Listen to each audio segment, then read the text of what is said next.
Hello students, welcome to the platform learn with Miju. Students, आज जो मैं आपके लिए टॉपिक लेकर आई हूँ, जीके एसएसबी के जितने भी एग्जाम्स हैं सभी में यहाँ से क्वेश्चंस देखने को मिलते हैं और ये आपका टॉपिक जो है सभी एग्जाम्स के लिए मोस्ट इंपॉर्टेंट है।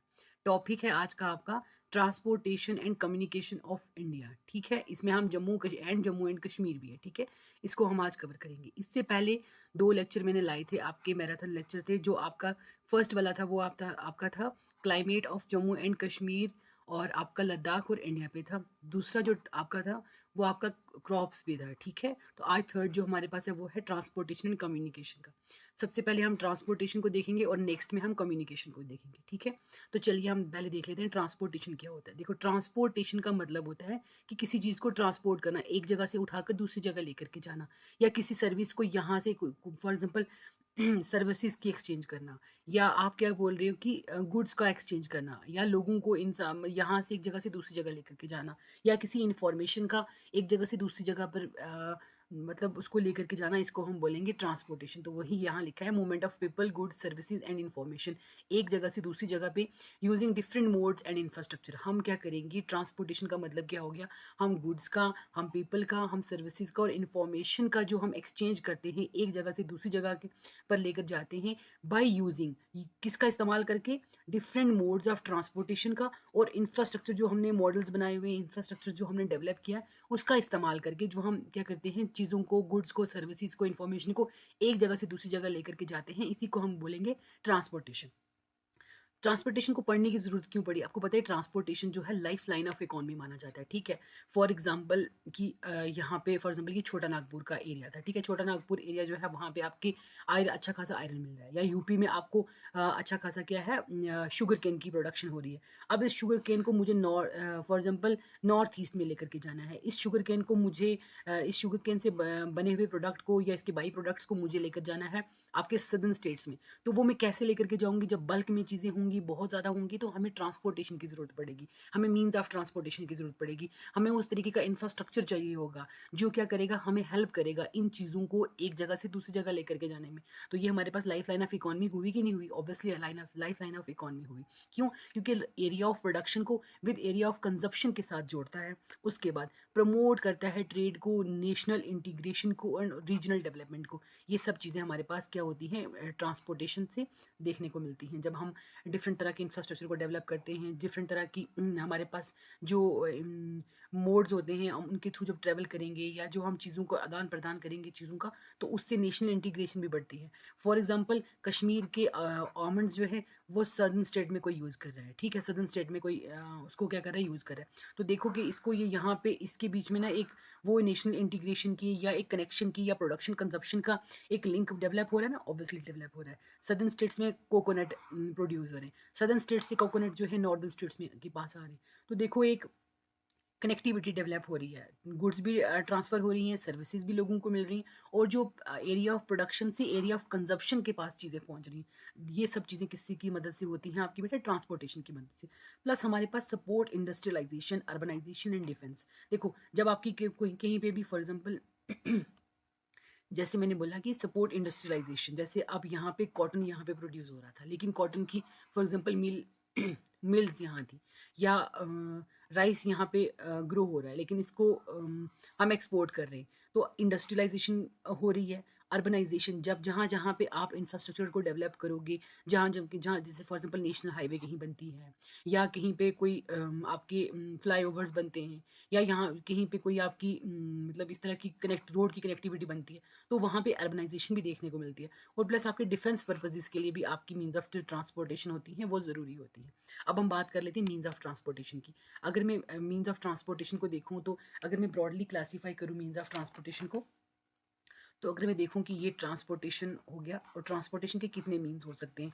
अगर हम एक तो हम लैंड के थ्रू भी ट्रांसपोर्ट करेंगे, दूसरा हम करेंगे बेटा आपका वाटर के थ्रू भी हम ट्रांसपोर्टेशन करते हैं, तीसरा हम देखते हैं एयर के थ्रू भी हम ट्रांसपोर्टेशन करते हैं, और रोप वेज भी। ठीक है, रोप वेज के थ्रू भी करते हैं। अगर मैं लैंड ट्रांसपोर्टेशन की बात करूँ, तो लैंड में हम देखते हैं जिसमें हमारे पास रोडवेज आ गया, उसके बाद आपके बेटा रेलवेज आ गए, और तीसरी एग्जांपल क्या हो सकती है आपकी पाइपलाइंस के थ्रू भी हम गैस, पेट्रोलियम वगैरह को भी क्या करेंगे, ट्रांसपोर्ट करते हैं। रोडवेज, रेलवेज और आपकी पाइपलाइंस, ये होगी आपकी लैंड की। वाटर की मैं बात करूँ, तो वाटर में आपके बेटा इनलैंड वाटरवेज होते हैं। उसके बाद इनलैंड वाटरवेज हो गए। नेक्स्ट हमारे पास दूसरी जो टाइप होगी वो कौन सी होगी, कोस्टल वाटरवेज होगी। एंड थर्ड हमारे पास कौन से होते हैं, आपके इंटरनेशनल आपके सी रूट्स हो गए, ठीक है। इनके थ्रू भी हम क्या करते हैं, transportation of goods services people हमें देखने को मिलती हैं। एयर की बात करूँ तो एयर में हमारे पास क्या होते हैं कि बेटा आपके डोमेस्टिक भी हो गए, आपका डोमेस्टिक एयरलाइंस भी होती हैं, जिसमें हम अगर हम अपनी स्टेट यूटी की बात करें तो हमारे पास जम्मू का एयरपोर्ट हो गया, वो डोमेस्टिक फ़्लाइट्स को हैंडल करता है। अगर उसके बाद हमारे पास इंटरनेशनल एयरलाइंस होती हैं, इंटरनेशनल एयरवेज होते हैं, जिनके थ्रू हम क्या करते हैं कि इंटरनेशनली हम मूव कर देंगे, मतलब ट्रांसपोर्ट होंगी चीज़ों की, पीपल की और गुड्स और सर्विसेज की, ठीक है। तो ये हमारे पास क्या हो गया। और रोपवेज आपको पता है कि जिस तरह से हमारे पास गंडोला सर्विसेज होती हैं, ठीक है, तो इनको ये किसकी कैटेगरी में आते हैं, आपकी रोपवेज की। अब बात करते हैं फर्स्ट ऑफ जो हमने मीन्स ऑफ ट्रांसपोर्ट देखा वो कौन सा, लैंड का। लैंड में भी पहला कौन सा आपका, रोड ट्रांसपोर्ट का। अगर मैं रोड ट्रांसपोर्ट की बात करूँ तो गुड्स का पैसेंजर का थ्रू रोड्स और हाईवेज का इस्तेमाल करते हुए, जैसे व्हीकल्स हो गया, कार बसेस ट्रक्स का इस्तेमाल करते हुए जो हम ट्रांसपोर्टेशन करते हैं उसे हम क्या बोलते हैं, रोड ट्रांसपोर्ट बोलते हैं। अब रोड ट्रांसपोर्ट के फीचर्स क्या रहते हैं, आपको पता है कि मोस्ट फ्लेक्सिबल है, एक्सेसिबल मोड है और provides door to door services, मतलब डोर टू डोर सर्विसेज भी प्रोवाइड करता है और acts as a feeder transport of railways, ports and airports. और ना ये एक्ट करता है feeder transport to the railways के लिए भी, पोर्ट्स के लिए भी और एयरपोर्ट्स के लिए भी, ठीक है। रेलवेज तक जाने के लिए हम रोड्स का इस्तेमाल करेंगे, पोर्ट्स तक जाने के लिए हम रोड्स का इस्तेमाल करेंगे, एयरपोर्ट्स तक जाने के लिए हम पहले रोड्स का इस्तेमाल करेंगे। That's why they act as a feeder transport to the railways. अगर मैं इसके एडवांटेजेस की बात करूँ, इसके फायदे की बात करूँ तो लो इनिशियल इन्वेस्टमेंट, मतलब इतनी ज़्यादा इसको बनाने में ना उतनी इन्वेस्टमेंट की जरूरत नहीं पड़ती एज कम्पेयर टू आपके रेलवेज को देख लो, पोर्ट्स को देख लो या एयरपोर्ट्स को देख लो। Suitable for the short distances. और आप जितना शॉर्ट डिस्टेंस, अब मतलब जितनी शॉर्ट डिस्टेंस को अगर आपको कवर करना है तो roads are the cheapest and आपका सूटेबल मीन्स माना जाता है। Connects rural and remote area, जितने भी आपके रूरल और रिमोट एरिया होते हैं उसको भी क्या करते हैं, कनेक्टिविटी प्रोवाइड करता है। अगर मैं वर्ल्ड में बात करूँ इंडिया की तो यूएसए फर्स्ट नंबर पे आता है और इंडिया जो है वो आपका सेकंड नंबर पे आता है। इंडिया का रैंक जो है रोड की कनेक्टिविटी में, रोड के जो नेटवर्क है उसमें इंडिया सेकंड रैंक पे आता है, यूएसए फर्स्ट रैंक पे आता है। अगर हम टाइप्स ऑफ रोड की बात करें इंडिया में तो हमारे पास नेशनल हाईवेज होती हैं, आपकी एक्सप्रेसवेज हैं, आपकी स्टेट हाईवेज हैं, आपकी डिस्ट्रिक्ट रोड्स हैं, आपकी विलेज रोड्स हैं और उसके बाद आपकी बॉर्डर रोड ऑर्गेनाइजेशंस के द्वारा बनाई गई रोड्स हैं। तो ये हमारे पास डिफरेंट तरह की रोड्स हैं जो आपको इंडिया में देखने को मिलती हैं। अच्छा, उनसे पहले जाने से पहले एक चीज़ हम यहाँ देख लेते हैं। जब हम रोड में ट्रेवल कर रहे होते हैं ना गाड़ियों पे, तो हम देखते हैं कि रोड के किनारों पे ना माइलस्टोन लगी होती है, इस तरीके से माइलस्टोन लगी होती है। आपने बहुत बार देखे होंगे इस तरह के माइलस्टोन लगे होते हैं, उसके ऊपर डिफरेंट कलर का पैटर्न शो किया होता है। अगर हमारे पास किसी भी रोड के किनारे पे जब हम ट्रेवल कर रहे हैं देखेंगे रोड के किनारों पे ना आपको मतलब येलो, फॉर एग्जांपल अगर कहीं पे येलो और वाइट माइलस्टोन देखने को मिले, दो कलर येलो और वाइट कलर माइलस्टोन पे देखने को मिल रहा है, इट मीन्स कि आप नेशनल हाईवे पे ट्रैवल कर रहे हो। अगर आपको उसी माइलस्टोन पे फॉर एग्जांपल आपको कौन सा कलर देखने को मिल रहा है, ग्रीन, आपको ग्रीन प्लस वाइट कलर देखने को मिल रहा है, तो इट मीन्स कि आप स्टेट हाईवे पे ट्रेवल कर रहे हो।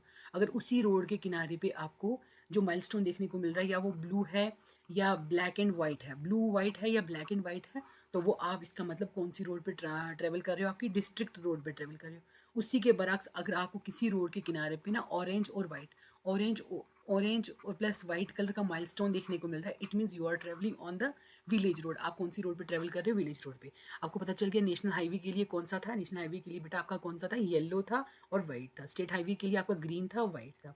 और आपकी जो डिस्ट्रिक्ट रोड्स हैं उसमें आपका ब्लू और वाइट या ब्लैक एंड वाइट देखने को मिलेगा। और आपकी जो रूरल रोड्स होंगी, जो आपकी विलेज रोड्स होंगी, उनमें आपको देखने को मिलेगा ऑरेंज प्लस वाइट कलर। ये आपके माइलस्टोन का जो कलर पैटर्न है उसके बेसिस पे आप समझ सकते हो कि आप कौन सी रोड पर ट्रैवल कर रहे हो। हमने इंडिया की रैंकिंग भी देख ली। अब हम बात करते हैं आपकी किसकी, रोडवेज की बात करते हैं, टाइप्स ऑफ रोड्स जो हमारे पास इंडिया में देखने को मिलती हैं। सबसे पहले हमारे पास कौन सी आ गई बेटा, आपकी नेशनल हाईवेज। नेशनल हाईवेज की मैं बात करूँ तो ये मेजर सिटीज़ को, आपकी पोर्ट्स को, कैपिटल्स को और इंडस्ट्रियल एरियाज़ को कनेक्ट करती है। और इसको मेंटेन कौन करता है, national highway authority of India. जो national highway authority of India है वो इसको क्या करेगी बेटा, आपका मेंटेन करेगी। और only 2% of the total roads but carry 40% of the traffic. जो आपका national highway authority of India है बेटा आपका, ये क्या करते हैं, सॉरी, जो आपकी नेशनल हाईवेज हैं, जो नेशनल हाईवे अथॉरिटी है वो आपकी नेशनल हाईवेज को मेंटेन करती है। और जो नेशनल हाईवे होती हैं टोटल 2%, जितनी भी रोड्स इंडिया में मौजूद है ना, अगर इंडिया में 100% रोड्स हैं including all the road types, उन जितनी भी 100% रोड्स में से सिर्फ 2% जो टाइप ऑफ रोड्स हैं वो कौन सी हैं, आपकी नेशनल हाईवेज हैं। और 40% ट्रैफिक को हैंडल करती हैं। जो कंट्री का 40% जो रोडवे का ट्रैफिक है, उसको आपको की कौन सी रोड हैंडल करती हैं आपकी बेटा? नेशनल हाईवे हैंडल करती हैं। यहाँ पे देखो एक टर्म आया है national highway authority of India के बारे में। अगर मैं national highway authority of India की बात करूँ तो ये आपकी क्या है? ऑटोनोमस बॉडी है। ऑटोनोमस बॉडी है जो आपकी किसके अंडर है? आपकी ministry of road transport and highways के अंडर ऑपरेशनलाइज है। और इसको एस्टेब्लिश किया गया था 1995 में। मतलब इसको ऑपरेशनलाइज कब किया गया? 1995 में इसको ऑपरेशनलाइज किया गया। और इसका ना जो आपकी NHAI है, इसका काम क्या है कि ये क्या करती है? आपकी डेवलपमेंट करेगी रोड्स की, मेंटेनेंस देखेगी और ऑपरेशन करेगी किसका? नेशनल हाईवे का। मतलब उनको डेवलप करने में, उनको मेंटेन करने में, उनको ऑपरेशनलाइज करने में किसका रोल है? आपकी नेशनल हाईवे अथॉरिटी का है। और ये ऑटोनोमस बॉडी है किसके under? Ministry of road transport और हाईवेज के अंडर। ठीक है। और ये कब एस्टेब्लिश हुई थी? 1995 में इसको क्या किया गया था? ऑपरेशनलाइज किया गया था। अच्छा, नेक्स्ट हमारे पास हम देख लेते हैं एग्जांपल्स ऑफ नेशनल हाईवेज की। जैसे नेशनल हाईवे 44 हो गया, नेशनल हाईवे 48 हो गया, नेशनल हाईवे आपका डिफरेंट तरह की नेशनल हाईवेज होगी। तो अब जो नेशनल हाईवे, जैसे नेशनल हाईवे 7 हो गया, नेशनल हाईवे 13 हो गया, 44, 48। अब देखो नेशनल हाईवे जो है ना आपकी इवन और ऑड नंबर, हम इसकी नंबरिंग जो करते हैं इवन और ऑड नंबरिंग करते हैं। अगर मैं इवन नंबरिंग की बात करूँ नेशनल हाईवे की, तो अगर आप नॉर्थ टू साउथ जा रहे हो, कंट्री में ट्रेवल कर रहे हो और कोई रोड जो नॉर्थ से साउथ जा रही है तो नेशनल हाईवे, तो उसकी नंबरिंग क्या होगी? वो इवन होगी। अगर वो ईस्ट टू वेस्ट जा रही है तो उसकी जो नंबरिंग होगी वो बेटा आपकी कौन सी होगी? ऑड नंबरिंग होगी। ठीक है। अगर किसी भी for example national highway number आपकी 3 हो गया, आपकी 5 हो गया, आपकी 7 होगी, तो ये आपकी कौन सी होंगी? इट मीन्स कि ये ईस्ट वेस्ट डायरेक्शन में जा रही हैं। और जो आपकी ऑड नंबरिंग वाली जितनी भी इवन नंबरिंग वाली हाईवे होंगी वो नॉर्थ टू साउथ होंगी। ठीक है। नेशनल हाईवेज की बात करते हैं। अच्छा, उसके बाद नेक्स्ट हमारे पास कौन सी है आपकी बेटा? स्टेट हाईवेज की बात करूँ। स्टेट हाईवेज जो होती हैं कनेक्ट करती हैं स्टेट की कैपिटल्स को विद डिस्ट्रिक्ट हेडक्वार्टर्स के साथ। ठीक है। मेंटेन करते हैं इसको कौन? आपकी स्टेट गवर्नमेंट इसको मेंटेन करती है। और आपका PWD ऑफ द, ठीक है, PWD डिपार्टमेंट जो होता है वो भी क्या करता है? आपका स्टेट रोड्स को क्या करेगा? मेंटेन करेगा, मैनेज करेगा। नेक्स्ट हमारे पास आती हैं बेटा आपकी डिस्ट्रिक्ट रोड्स। अगर डिस्ट्रिक्ट रोड्स की बात करूँ तो ये लिंक्ड डिस्ट्रिक्ट हेडक्वार्टर्स को विद टाउन्स एंड विलेजेस के साथ इसको कनेक्ट करती हैं। इंपॉर्टेंट फॉर लोकल ट्रेड, ये लोकल ट्रेड के लिए, ट्रांसपोर्ट के लिए बहुत मुफीद होती हैं, बहुत कारआमद साबित होती हैं। नेक्स्ट हमारे पास कौन सी है बेटा? आपकी रूरल रोड्स। अगर मैं रूरल रोड्स की बात करूँ तो रूरल रोड्स जो होती हैं वो आपकी जो villages to nearby towns, जो नियर बाई टाउन्स होते हैं उनके साथ किसको कनेक्ट करती हैं? आपकी विलेजेस को कनेक्ट करती हैं। और उसके बाद हमारे पास यहाँ पे ना ये डेवलप्ड अंडर प्रधानमंत्री ग्राम सड़क योजना PMGSY के तहत जो है ये रोड्स को बनाया जाता है। नेक्स्ट हमारे पास कौन सी होती है बेटा? आपकी बॉर्डर रोड्स की। अच्छा, जो ये विलेज रोड्स होती हैं ये मेंटेन कौन करता है? इनको मेंटेन आपकी कौन करती हैं? पंचायत करती हैं। आपकी पंचायत करती हैं, प्लस आपकी PMGSY भी करती हैं आपकी किसको? रूरल रोड्स को मेंटेन। और दूसरा हमारे पास जो डिस्ट्रिक्ट रोड्स हैं इनको मेंटेन करने का काम किसका होता है? आपका जिला परिषद का या PWD डिपार्टमेंट का काम होता है इन रोड्स को मेंटेन करने का। नेक्स्ट हमारे पास आती है बेटा आपकी बॉर्डर रोड्स की। बॉर्डर रोड्स की मैं बात करूँ तो constructed in strategic border area, जितने भी आपके स्ट्रेटेजिक बॉर्डर एरियाज है ना वहाँ पे आपकी बॉर्डर रोड ऑर्गेनाइजेशन जो होती है वो आपकी इनको क्या करती है? मेंटेन करती है। इनको बिल्ड करने का काम, इनको मेंटेन करने का काम किसका? BRO का काम होता है। ठीक है। अंडर ऑपरेशन संपर्क। ठीक है। संपर्क के अंडर जो है वो रोड्स को यहाँ पे क्या करते हैं? बनाते हैं। अच्छा, इसका काम BRO को जो है ना, BRO के बारे में देख लेते हैं। ये एस्टैब्लिश हुई थी 1960 में, इसको एस्टैब्लिश किया गया था। और ये कौन सी मिनिस्ट्री के अंडर आती है? कम्स अंडर कौन सी? मिनिस्ट्री ऑफ डिफेंस के अंडर। ठीक है। मिनिस्ट्री ऑफ डिफेंस के अंडर आती है आपकी BRO जो है 1960 में इसको एस्टैब्लिश किया गया था। मिनिस्ट्री ऑफ डिफेंस के अंडर आती है। काम इसका क्या है? बिल्ड करना और मेंटेन करना बॉर्डर रोड्स को, आपके स्ट्रेटेजिक बॉर्डर एरियाज में रोड को डेवलप करना। इसका important for defence and connectivity. Defence purposes के लिए भी रोड्स बड़ी कारआमद होती है और कनेक्टिविटी भी प्रोवाइड करती है। लोकल कनेक्टिविटी भी प्रोवाइड करेंगी, प्लस आपके जो डिफेंस पर्पसेस के लिए होंगे, डिफेंस मूवमेंट्स के लिए होंगे, उनके लिए भी इन रोड्स का इस्तेमाल किया जाता है। एग्जाम्पल हमारे पास अटल टनल हो गया, रोहतांग। ठीक है। उसके बाद ये जो है इसकी एग्जांपल होगी। और essential during emergencies and disasters, जो आपके डिजास्टर्स में या इमरजेंसीज में इन रोड्स का इस्तेमाल किया जाता है। ठीक है। अब जो बच्चे आपको देखा होगा रजौरी से ना जब आप जम्मू की ओर जा रहे होते तो बहुत आपने रास्ते में देखा होगा BRO एट वर्क या BRO एट योर सर्विसेज। तो मतलब बॉर्डर रोड ऑर्गेनाइजेशन जो है, मतलब वो रोड जो है बॉर्डर रोड ऑर्गेनाइजेशन का भी उसमें क्या है? की रोल है। ओके। अब हम बात करते हैं कि इसका ना देख लिया कि इनका काम क्या है। अगर मैं टॉप नेशनल हाईवेज की बात करूं बाई लेंथ, जो लॉन्गेस्ट इन इंडिया है, सबसे पहले नंबर पे आती है आपकी नेशनल हाईवे नंबर 44 जो है 3745 किलोमीटर इसकी क्या है आपकी लेंथ देखने को मिलती है। ये आपकी श्रीनगर और कन्याकुमारी के बीच में इसकी लेंथ जो ये कहाँ से रन करती है, श्रीनगर टू कन्याकुमारी आपकी तमिलनाडु में। और इसको पहले ये ना, इसका पुराना नाम क्या था, नेशनल हाईवे फॉर्मली इंक्लूडेड, इसमें नेशनल हाईवे नंबर 7 और नेशनल हाईवे नंबर 1 और 2 भी इसमें क्या थी, इंक्लूडेड थी। और ये जो नेशनल हाईवे नंबर 44 है, ये आपकी 11 स्टेट्स और मेजर सिटीज़ में से गुजरती है। 11 स्टेट्स एंड मेजर सिटीज़ में से ये आपकी गुजरते हुए आपकी श्रीनगर से आपकी कन्याकुमारी यानी तमिलनाडु तक पहुँचती है। अच्छा, नेक्स्ट हमारे पास है नेशनल हाईवे नंबर 27 की जो लेंथ है वो आपकी 3507 किलोमीटर है। ये पोरबंदर गुजरात से सिलचार आसाम, मतलब वेस्ट ईस्ट लिंकिंग आपकी जो है, ये आपकी जो है नेशनल हाईवे है। अब देखो इसका नाम मैंने कहा था, जो ईस्ट वेस्ट या वेस्ट ईस्ट जो नए हाईवे होंगी उनकी रैंकिंग हमेशा क्या होगी, ऑड नंबर्स में होगी, और जो नॉर्थ टू साउथ होंगी उनकी रैंकिंग क्या होगी, आपकी इवन नंबर्स में होगी। ठीक है, नेशनल हाईवे नंबर 48 जो है वो 2807 किलोमीटर इसकी लेंथ है। और ये आपकी दिल्ली को चेन्नई के साथ कनेक्ट करती है वाया आपकी जयपुर से उदयपुर, मुंबई और बेंगलुरु यहाँ से गुजरते हुए इन एरियाज़ को दिल्ली से चेन्नई के साथ कनेक्ट करती है। फॉर्मली इसमें हमारे पास ओल्ड नेशनल हाईवे नंबर 8 और नेशनल हाईवे नंबर 4 भी इसका हिस्सा थी। अब नेशनल हाईवे नंबर 52 का देख लेते हैं। तो ये हमारे पास देखो, ये लेंथ के अकॉर्डिंग मैंने इनको सीक्वेंस किया है। ठीक है, 2317 किलोमीटर ये आपकी संगरूर आपकी पंजाब को अंकोला आपकी कर्नाटका के साथ कनेक्ट करती है।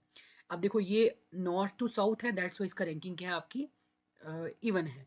उसके बाद नेशनल हाईवे नंबर 30 जो है वो आपकी उत्तराखंड को आंध्र प्रदेश के साथ जोड़ती है। और ये ओल्ड नेशनल हाईवे 20, इसका पहले जो होती थी इसका नाम क्या था, ओल्ड हाईवे जो इसकी थी वो कौन सी, नेशनल हाईवे नंबर 221 थी।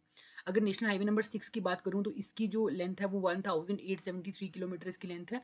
और ये मेघालय और मिजोरम के बीच में आपकी मेघालय को मिजोरम के साथ क्या करती है, मिजोरम के साथ किसको कनेक्ट करेगी, और इसकी ये लेंथ है हमारे पास। नेक्स्ट हम बात करते हैं 7 पे, आपकी नेशनल हाईवे नंबर 53। तो ये आपकी देखो, आपकी हजीरा गुजरात को पैरादीप उड़ीसा, देखो गुजरात यहाँ पे है, उड़ीसा यहाँ पे, यहाँ से यहाँ, तो आपकी वेस्ट ईस्ट वेस्ट कनेक्टिविटी है। तो दैट्स वाई हाईवे नंबर जो होगा वो ऑड होगा। ठीक है, नेक्स्ट हमारे पास कौन सी होगी, नेशनल हाईवे नंबर 16। तो ये आपकी इवन है, मतलब नॉर्थ साउथ में होगा। ये 1711 किलोमीटर की जो है लेंथ है। और वेस्ट बंगाल और चेन्नई को आपस में कनेक्ट करेगी। ठीक है, अलोंग द ईस्ट कोस्ट, जो आपकी ईस्ट कोस्ट है ना, आपकी जो ईस्ट कोस्ट वेस्ट बंगाल को चेन्नई के साथ यानी तमिलनाडु के साथ कनेक्ट कर रही है। नेक्स्ट हमारे पास नेशनल हाईवे नंबर 66 है, जिसकी लेंथ हमारे पास ये आपकी यहाँ मेंशन की हुई है। ये पनवेल महाराष्ट्र और कन्याकुमारी को आपस में कनेक्ट करती है वेस्टर्न कोस्ट के साथ साथ। ओके, नेक्स्ट हमारे पास नेशनल हाईवे नंबर 19 है। तो ये आपकी दिल्ली कोलकाता, आपकी दिल्ली से कोलकाता, तो ये आपकी क्या है, देखो वेस्ट ईस्ट डायरेक्शन में मूव कर रही है, तो ट्रेवल कर रही है, तो दैट्स वाई इसका नंबर क्या होगा, ऑड होगा। और इसकी लेंथ हमारे पास 1435 किलोमीटर 1435 किलोमीटर इसकी लेंथ है। और ये आपकी दिल्ली कोलकाता को आपकी जो गोल्डन क्वाड्रिलेटर है ना, उसका ये पार्ट बनाती है। ठीक है, जब हम गोल्डन क्वाड्रिलेटर को आगे लेक्चर में पढ़ेंगे वहाँ पे मैं आपको बताऊंगी। अब रैंकिंग और डिस्टिंक्शंस की मैं बात करूँ तो आपकी जो लॉन्गेस्ट हाईवे है वो आपकी नेशनल हाईवे नंबर 44 जो है वो आपकी लॉन्गेस्ट हाईवे है इंडिया में। और ये northern most region Jammu and Kashmir को to the southern most tip यानी कन्याकुमारी के साथ कनेक्ट करती है। और 11 स्टेट्स और मेजर आपकी सिटीज़ से होते हुए गुजरती है। ठीक है, नेक्स्ट हमारे पास कौन सी है, मोस्ट स्ट्रेटेजिक रूट्स की मैं बात करूँ तो नेशनल हाईवे जो फॉर्म करती है नेशन वाइड में ट्रांसपोर्ट कॉरिडोर का काम करती है, नेशनल हाईवे नंबर 27 हो गया, 44 हो गया। ये core part of the north south and east west corridor का कोर पार्ट है। ठीक है, उसके बाद अगर 2 मेजर स्पाइन रूट्स की बात करूँ तो वो आपकी national highway number 27 national highway number 44 मानी जाती है। ओके, और ये आपके major routes under the national highway development project के अंडर के हैं। उसके जो हैं ये मेजर आपकी मेजर स्पाइन रूट्स मानी जाती हैं नेशनल हाईवे डेवलपमेंट प्रोजेक्ट के अंडर। अगर नेक्स्ट हमारे पास कौन सा बेटा आपका गोल्डन क्वाड्रिलेटर लिंक्स की बात करूँ तो national highway number 48, national highway number 19 और 16 और अदर हाईवेज भी जो आती हैं वो आपकी गोल्डन क्वाड्रिलेटरल का पार्ट बनाती हैं। ठीक है, और ये आपकी दिल्ली, मुंबई, चेन्नई, कोलकाता के साथ क्या उस टच में ये पाई जाती हैं। अगर तो उसी स्ट्रेच में ये आपकी जो नेशनल हाईवेज़ हैं ये देखने को मिलेंगी। निक नेम्स और निक नेम्स की बात करूँ तो आपकी जो यहाँ पे नेशनल हाईवेज़ हैं, जैसे यहाँ पे नेशनल हाईवे नंबर 44 है, इसको नॉर्थ साउथ हाईवे भी बोलते हैं और बिगेस्ट सिंगल रूट हाईवे है। नेशनल नंबर 48 जो है वो आपकी गोल्डन क्वाड्रिलेटरल का पार्ट है वेस्ट साउथ एक्सेस में। उसके बाद नेशनल हाईवे नंबर 19 है जो मेजर दिल्ली कोलकाता कॉरिडोर है आपकी गोल्डन क्वाड्रिलेटरल का। नेशनल हाईवे नंबर 66 जो है known for its scenic western coastal corridors. Okay, जो 27 और 16 है ये कोर ईस्ट वेस्ट और ईस्ट कोस्ट कॉरिडोर्स माने जाते हैं आपकी कौन से नेशनल हाईवे नंबर 27 और नेशनल हाईवे नंबर 16 की।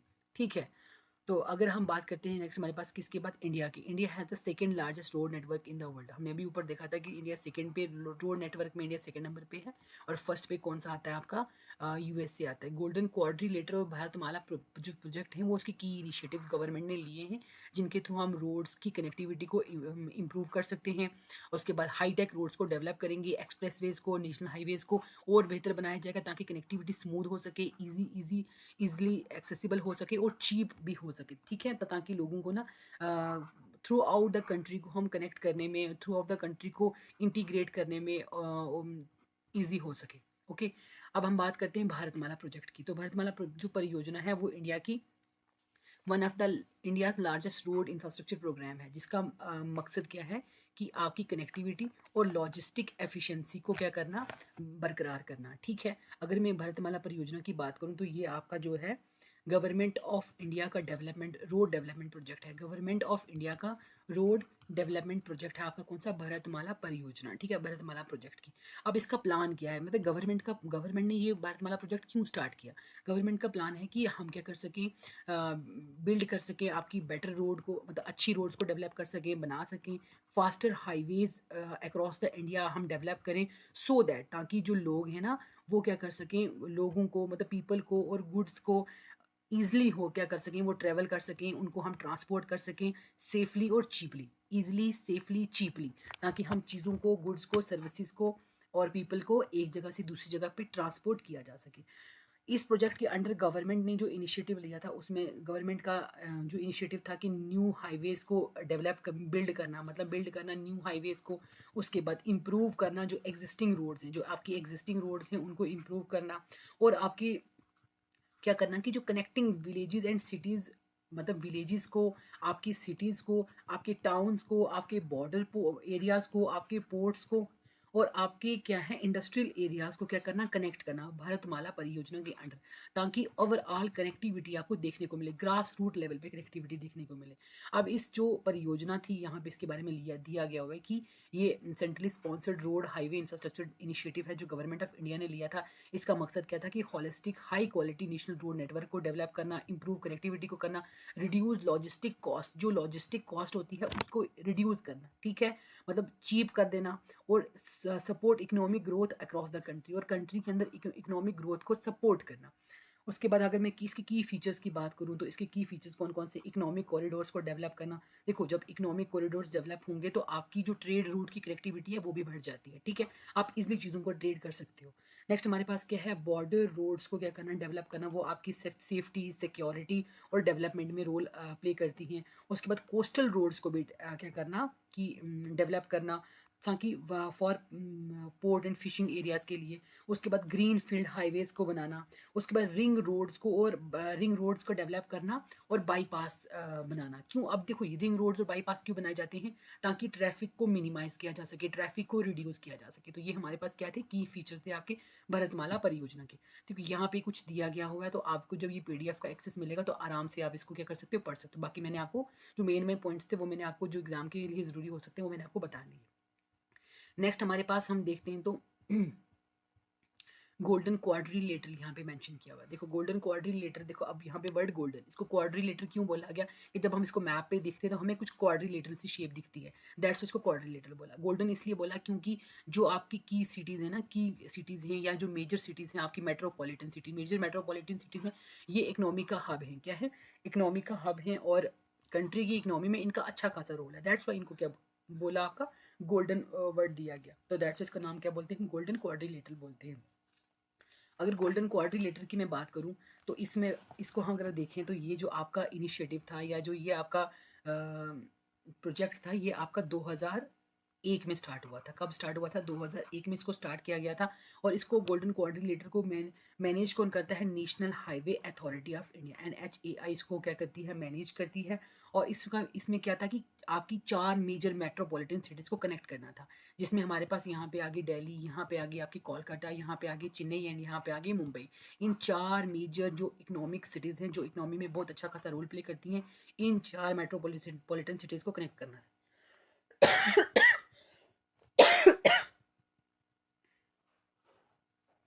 तो इन 4 मेट्रोपॉलिटन सिटीज़ को कनेक्ट करना था, इनका जो मेन इसका एम था। अब यहाँ पे दिखा लिया है व्हाट इज़ गोल्डन क्वाड्रिलेटरल। तो वहाँ पे ये लिखा हुआ है कि गोल्डन क्वाड्रिलेटरल जो है वो national highway network of India है, जो कनेक्ट करता है 4 मेजर मेट्रोपॉलिटन सिटीज़ को। उसमें आपकी आ गई दिल्ली, आ गई नॉर्थ में, मुंबई आ गई आपकी वेस्ट में, और आपकी चेन्नई आ गई साउथ में, और आपका कोलकाता आ गया आपका ईस्ट में। तो ये 4 क्या थी आपकी? These are the 4 major metropolitan cities that are the part of golden quadrilateral. Okay, अगर मैं गोल्डन क्वाड्रिलेटर की लेंथ की बात करूं तो इसमें कितनी लेंथ आती है आपकी बेटा? 5846 किलोमीटर जो है इसकी लेंथ है, जो ओवरऑल जो रोड्स की कनेक्टिविटी। अगर मैं दिल्ली से कोलकाता, कोलकाता से चेन्नई और मुंबई, इन सभी को रोड की लेंथ को देखा जाए तो 5846 किलोमीटर इसकी लेंथ आती है।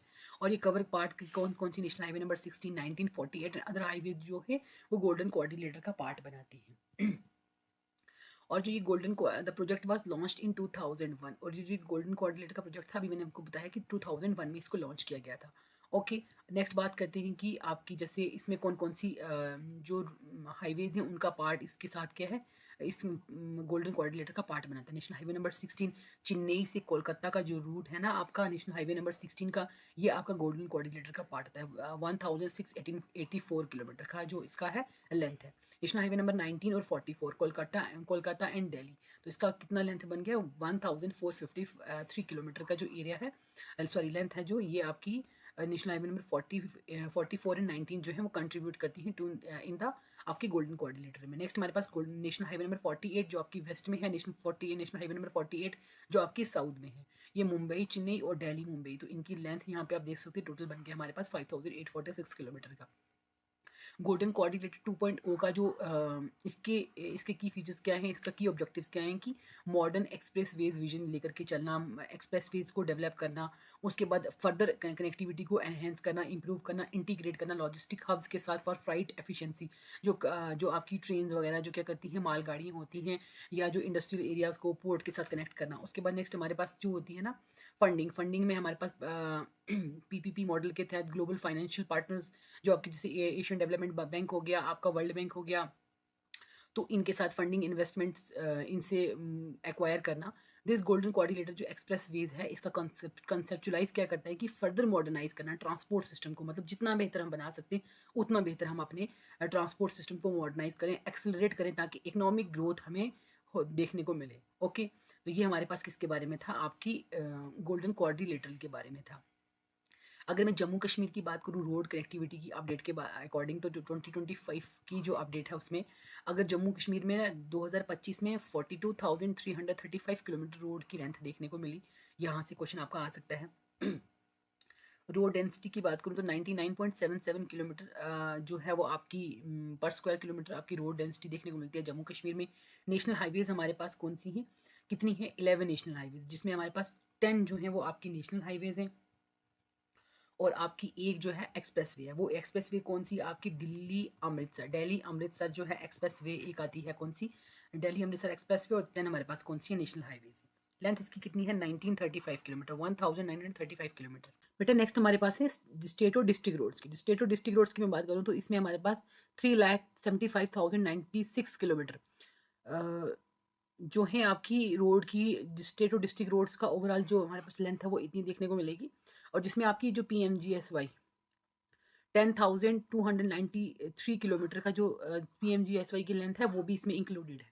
अगर मैं हिस्टोरिकली देखूं जम्मू कश्मीर की रोड्स पे, तो हमारे पास सबसे पहले देखने झेलम कार्ट वैली रोड की बात करूँ, ठीक है, झेलम वैली कार्ट रोड की बात करें तो ये आपकी श्रीनगर को रावलपिंडी से कनेक्ट करती थी। इसको कंस्ट्रक्ट करने वाली जो कंपनी थी वो कौन सी थी? स्पेडिक मिशेल और कंपनी थी। ये जो रोड थी ट्रैफिक के लिए ओपन हुई 1890 में, सितंबर 1819 में इसको ट्रैफिक के लिए ओपन किया गया। और फर्स्ट राइड ऑन रोड, मतलब सबसे पहले इस रोड जब ये ओपन हुई तो सबसे पहले इसके ऊपर किसने राइड की, तो वो आपके कौन सा थे, महाराजा प्रताप सिंह थे, जो आपके डोगरा रूलर थे ना जम्मू कश्मीर के। तो फर्स्ट राइड किसने की, आपकी महाराजा प्रताप सिंह ने, आपकी झेलम वैली कार्ट रोड पे। और 1892 में इसको पब्लिक ट्रैफिक के लिए इसको स्टार्ट कर दिया गया। नेक्स्ट हमारे पास कौन सी है, आपकी बनिहाल कार्ट रोड। अब ये कनेक्ट करती है आपकी श्रीनगर को विद जम्मू के साथ। और इसकी कंस्ट्रक्शन महाराजा प्रताप सिंह ने स्टार्ट करवाई। और लेटर ऑन इसको कंप्लीट किसने किया था, महाराजा हरि सिंह ने इसको कंप्लीट करवाया। ये जो रोड है ना फाइनली कंप्लीटेड हुई 1915 में, और इसको पब्लिक के लिए ओपन किया गया 1922 में। और जो आपके इसके चीफ इंजीनियर थे, जिन्होंने इस रोड को बनाया, वो कौन से थे, आपके पंडित लक्ष्मण जो टिक्कू, जो थे आपके इसके इंजीनियर थे रोड के, आपके बनिहाल कार्ट रोड के। 22 दिसंबर 1956 को जवाहरलाल जो टनल था इनॉग्रेट हुआ by president S Radha Krishnan ने, एंड ऑपरेशनलाइज हुआ and provide all weather connectivity. तो इसको जो हमारे पास क्या था, 22 दिसंबर 1956 को जवाहर टनल जो है उसको क्या किया, इनॉग्रेट किया गया। देखो ये पोस्ट इंडिपेंडेंस की बात हो रही है, देखो ये आपकी प्री इंडिपेंडेंस है और ये आपकी पोस्ट इंडिपेंडेंस की बात है। तो 22 दिसंबर 1956 को जवाहर टनल की इनॉग्रेशन हुई bye president S Radha Krishnan ने की, और ऑपरेशनलाइज किया गया। और ये जो आपका जवाहर टनल था ना, इसकी वजह से क्या होगी कि रोड कनेक्टिविटी बन गई, और ऑल वेदर रोड, मतलब कि आप जैसे टनल होते हैं ना, टनल्स के थ्रू आप किसी भी मौसम में ना एक जगह से दूर, मतलब इस एरिया से उस एरिया में आराम से मूव कर सकते हो। ओके, लेटर ऑन इसको रिनोवेट किया किसने, बीआरओ ने, बॉर्डर रोड ऑर्गेनाइजेशन ने। और ये लोकेटेड कहाँ पे है, बनिहाल। और ये कहाँ पे किसको कनेक्ट करता है, बनिहाल को विद काजीगुंड के साथ, जो आपका 2.85 किलोमीटर का ये टनल है। कौन सा, आपका जवाहर टनल था। ठीक है, नेक्स्ट हमारे पास कौन सी, आपकी मुगल रोड। मुगल रोड को हमें पता है कि सॉल्ट रोड भी बोलते हैं या नमक रोड भी बोलते हैं। ये शोपियां को यानी कश्मीर वैली को विद बफलियाज रजौरी पुंछ के साथ कनेक्ट कर दिया वाया पीर की गली या पीर पंजाल पास के थ्रू उसको, जो आपकी पीर पंजाल रेंज में पाया जाता है, पीर की गली या पीर पंजाल पास, उससे गुजरती है ये रोड। और आपकी कश्मीर वैली को ना रजौरी पुंछ के एरिया से कनेक्ट करती है विद बफलियाज के साथ, जो आपके पुंछ में पड़ता है। ठीक है, और इसका जो ये कितने ऑल्टीट्यूड पे, 3500 मीटर ऑल्टीट्यूड पे ये पाई जाती है, 11,500 फीट पे देखने को मिलेगा। मेजर पॉइंट्स जो होते हैं आपके मुगल रोड के, वो कौन कौन से, जैसे बफलियाज से बेरमगाला से चंदीमढ़, चंदीमढ़ से पशाना, पशाना से छत्तापानी, छत्तापानी से पीर की गली से आलियाबाद, आलियाबाद से जाजनार, जाजनार से दुबजन, दुबजन से हीरपुरा। तो ये आपकी मेजर पॉइंट जो है वो आपकी पीर की, जब आप सॉरी मुगल रोड के थ्रू ट्रेवल कर रहे होते हैं ना, रजौरी से आपकी मुगल रोड के थ्रू आप कश्मीर जा रहे होते हैं, तो आपको ये वाले पॉइंट्स देखने को मिलेंगे। और जो ये मुगल रोड थी वे ओपन हुई थी 2010 में, और इसको 2012 में ना, अगस्त 2012 में इसको क्या किया था, इनॉग्रेट कर दिया, सॉरी इसको ओपन किया था 2010 में। और इसको 2012 में इसको डबल लेन ओपन हुई थी। और ये हमारे पास हिस्टोरिकली बात करूँ तो मुगल रूलर जो थे आपके, वो इसको यूज़ करते थे जब वो आपकी लाहौर से श्रीनगर के बीच में वो ट्रेवल करते थे, तो वो इसी मुगल रोड के थ्रू ही ट्रेवल करते थे। Till 17th century it was called Namak road, और 17वीं सदी तक इसको ना नमक रोड ही या सॉल्ट रोड ही कहा जाता था। लेकिन जहांगीर के बाद इस रोड का नाम ना मुगल रोड पड़ गया, क्योंकि मुगल इस रोड के थ्रू ट्रेवल करते थे, दैट्स वाई इसको क्या बोला गया, मुगल रोड ही बोला गया। 2025 में गवर्नमेंट ने अप्रूव किया कि अपग्रेड किया जाएगा एंटायर मुगल रोड को to the national highway standard, मतलब जितनी भी मुगल रोड का जो स्पैन है उसको नेशनल हाईवे स्टैंडर्ड पर लाया जाएगा, मतलब उसको अपग्रेड किया जाएगा। और 12 मतलब 100 सॉरी 1200 करोड़ जो है वो आपके इस पे इसकी अपग्रेडेशन में लगेंगे। और जो इसके लिए इसके टनल बनाया जाएगा पीर पंजाल पास पे, वो आपका उसकी कॉस्ट कितनी होगी, 3.830 करोड़ जो है उस इस टनल को बनाया जाएगा। NHIDCL जो होगी वो इस टनल को क्या करेगी, बनाएगी। अब बात करते हैं एक्सप्रेसवे इन जम्मू कश्मीर की। हमने कहा ना कि 10 नेशनल हाईवे जम्मू कश्मीर में पाई जाती हैं और आपकी 1 एक्सप्रेसवे है। तो वो एक्सप्रेसवे जम्मू कश्मीर की वो कौन सी है, आपकी दिल्ली अमृतसर कटरा एक्सप्रेसवे। अगर इसकी बात करूं तो ये आपकी नेशनल एक्सप्रेसवे 5 एंड कंस्ट्रक्टेड, ये कौन सी है, नेशनल हाईवे नंबर 5 है। और कंस्ट्रक्ट अंडर भारतमाला परियोजना के अंडर इसको कंस्ट्रक्ट किया गया।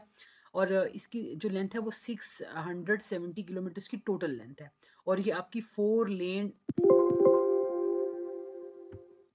4 लेन एक्सपेंडेबल अप टू 8 लेन्स, मतलब ये 4 लेन एक्सप्रेसवे है और इसको 8 लेन्स तक इसको हम एक्सपेंड कर सकते हैं। और ये कनेक्ट करती है आपकी बहादुरगढ़ आपकी नियर दिल्ली को with Katra in Jammu and Kashmir via Haryana और पंजाब से होते हुए, ठीक है। इसका जो टोटल एरिया कितना है, आपकी लेंथ कितनी है इसकी, 670 किलोमीटर है टोटल लेंथ। और इस लेंथ का जो 144 किलोमीटर सेक्शन है वो सिर्फ जम्मू कश्मीर में कितना है, 670 में से 144 किलोमीटर जम्मू कश्मीर में पाया जाता है, जो आपकी पास होती है कठुआ, सांबा, जम्मू एंड रियासी से। यहाँ तक देख लिया हमने express ways of Jammu and Kashmir. तो जम्मू एंड कश्मीर में जो एक्सप्रेस वे है वो कौन सी है आपकी, दिल्ली अमृतसर। दिल्ली अमृतसर कटरा एक्सप्रेस वे की टोटल लेंथ कितनी है हमारे पास, 670 किलोमीटर लॉन्ग है। और इस 670 किलोमीटर में से 144 का जो स्पैन है वो आपका सिर्फ जम्मू कश्मीर में पाया जाता है। और कौन कौन सी डिस्ट्रिक्ट से पास करता है, वो गुजरता है कठुआ, सांबा, जम्मू एंड रियासी से ये क्रॉस करती है, ठीक है, पास कर रही है। नेशनल हाईवे जम्मू कश्मीर में कौन कौन सी हैं, अगर 2024 और 2025 की बात करूँ तो 11 नेशनल हाईवेज है, जिसमें हमने बोला 1 एक्सप्रेस वे है, 10 नेशनल हाईवेज है। National highway number 1, 501, 701, 701A, 44A और 144, 144A, 244, 244A एंड 444। ओके। और आपकी एक्सप्रेस वे कौन सी होगी, नेशनल एक्सप्रेस वे नंबर 5, जो जम्मू कश्मीर में पाई जाती है, विद 1935 किलोमीटर लेंथ एज पर ministry of road transport and highways की एनुअल रिपोर्ट के अकॉर्डिंग। जो ये हाईवेज हैं इनकी लेंथ कितनी बनती है, 35 किलोमीटर जम्मू कश्मीर में मिलेगी। अब अगर मैं बात करूँ नेशनल हाईवे नंबर 1 की बात करें, तो नेशनल हाईवे नंबर 1 की जो लेंथ है वो कितनी है, 422 किलोमीटर इसकी टोटल लेंथ है।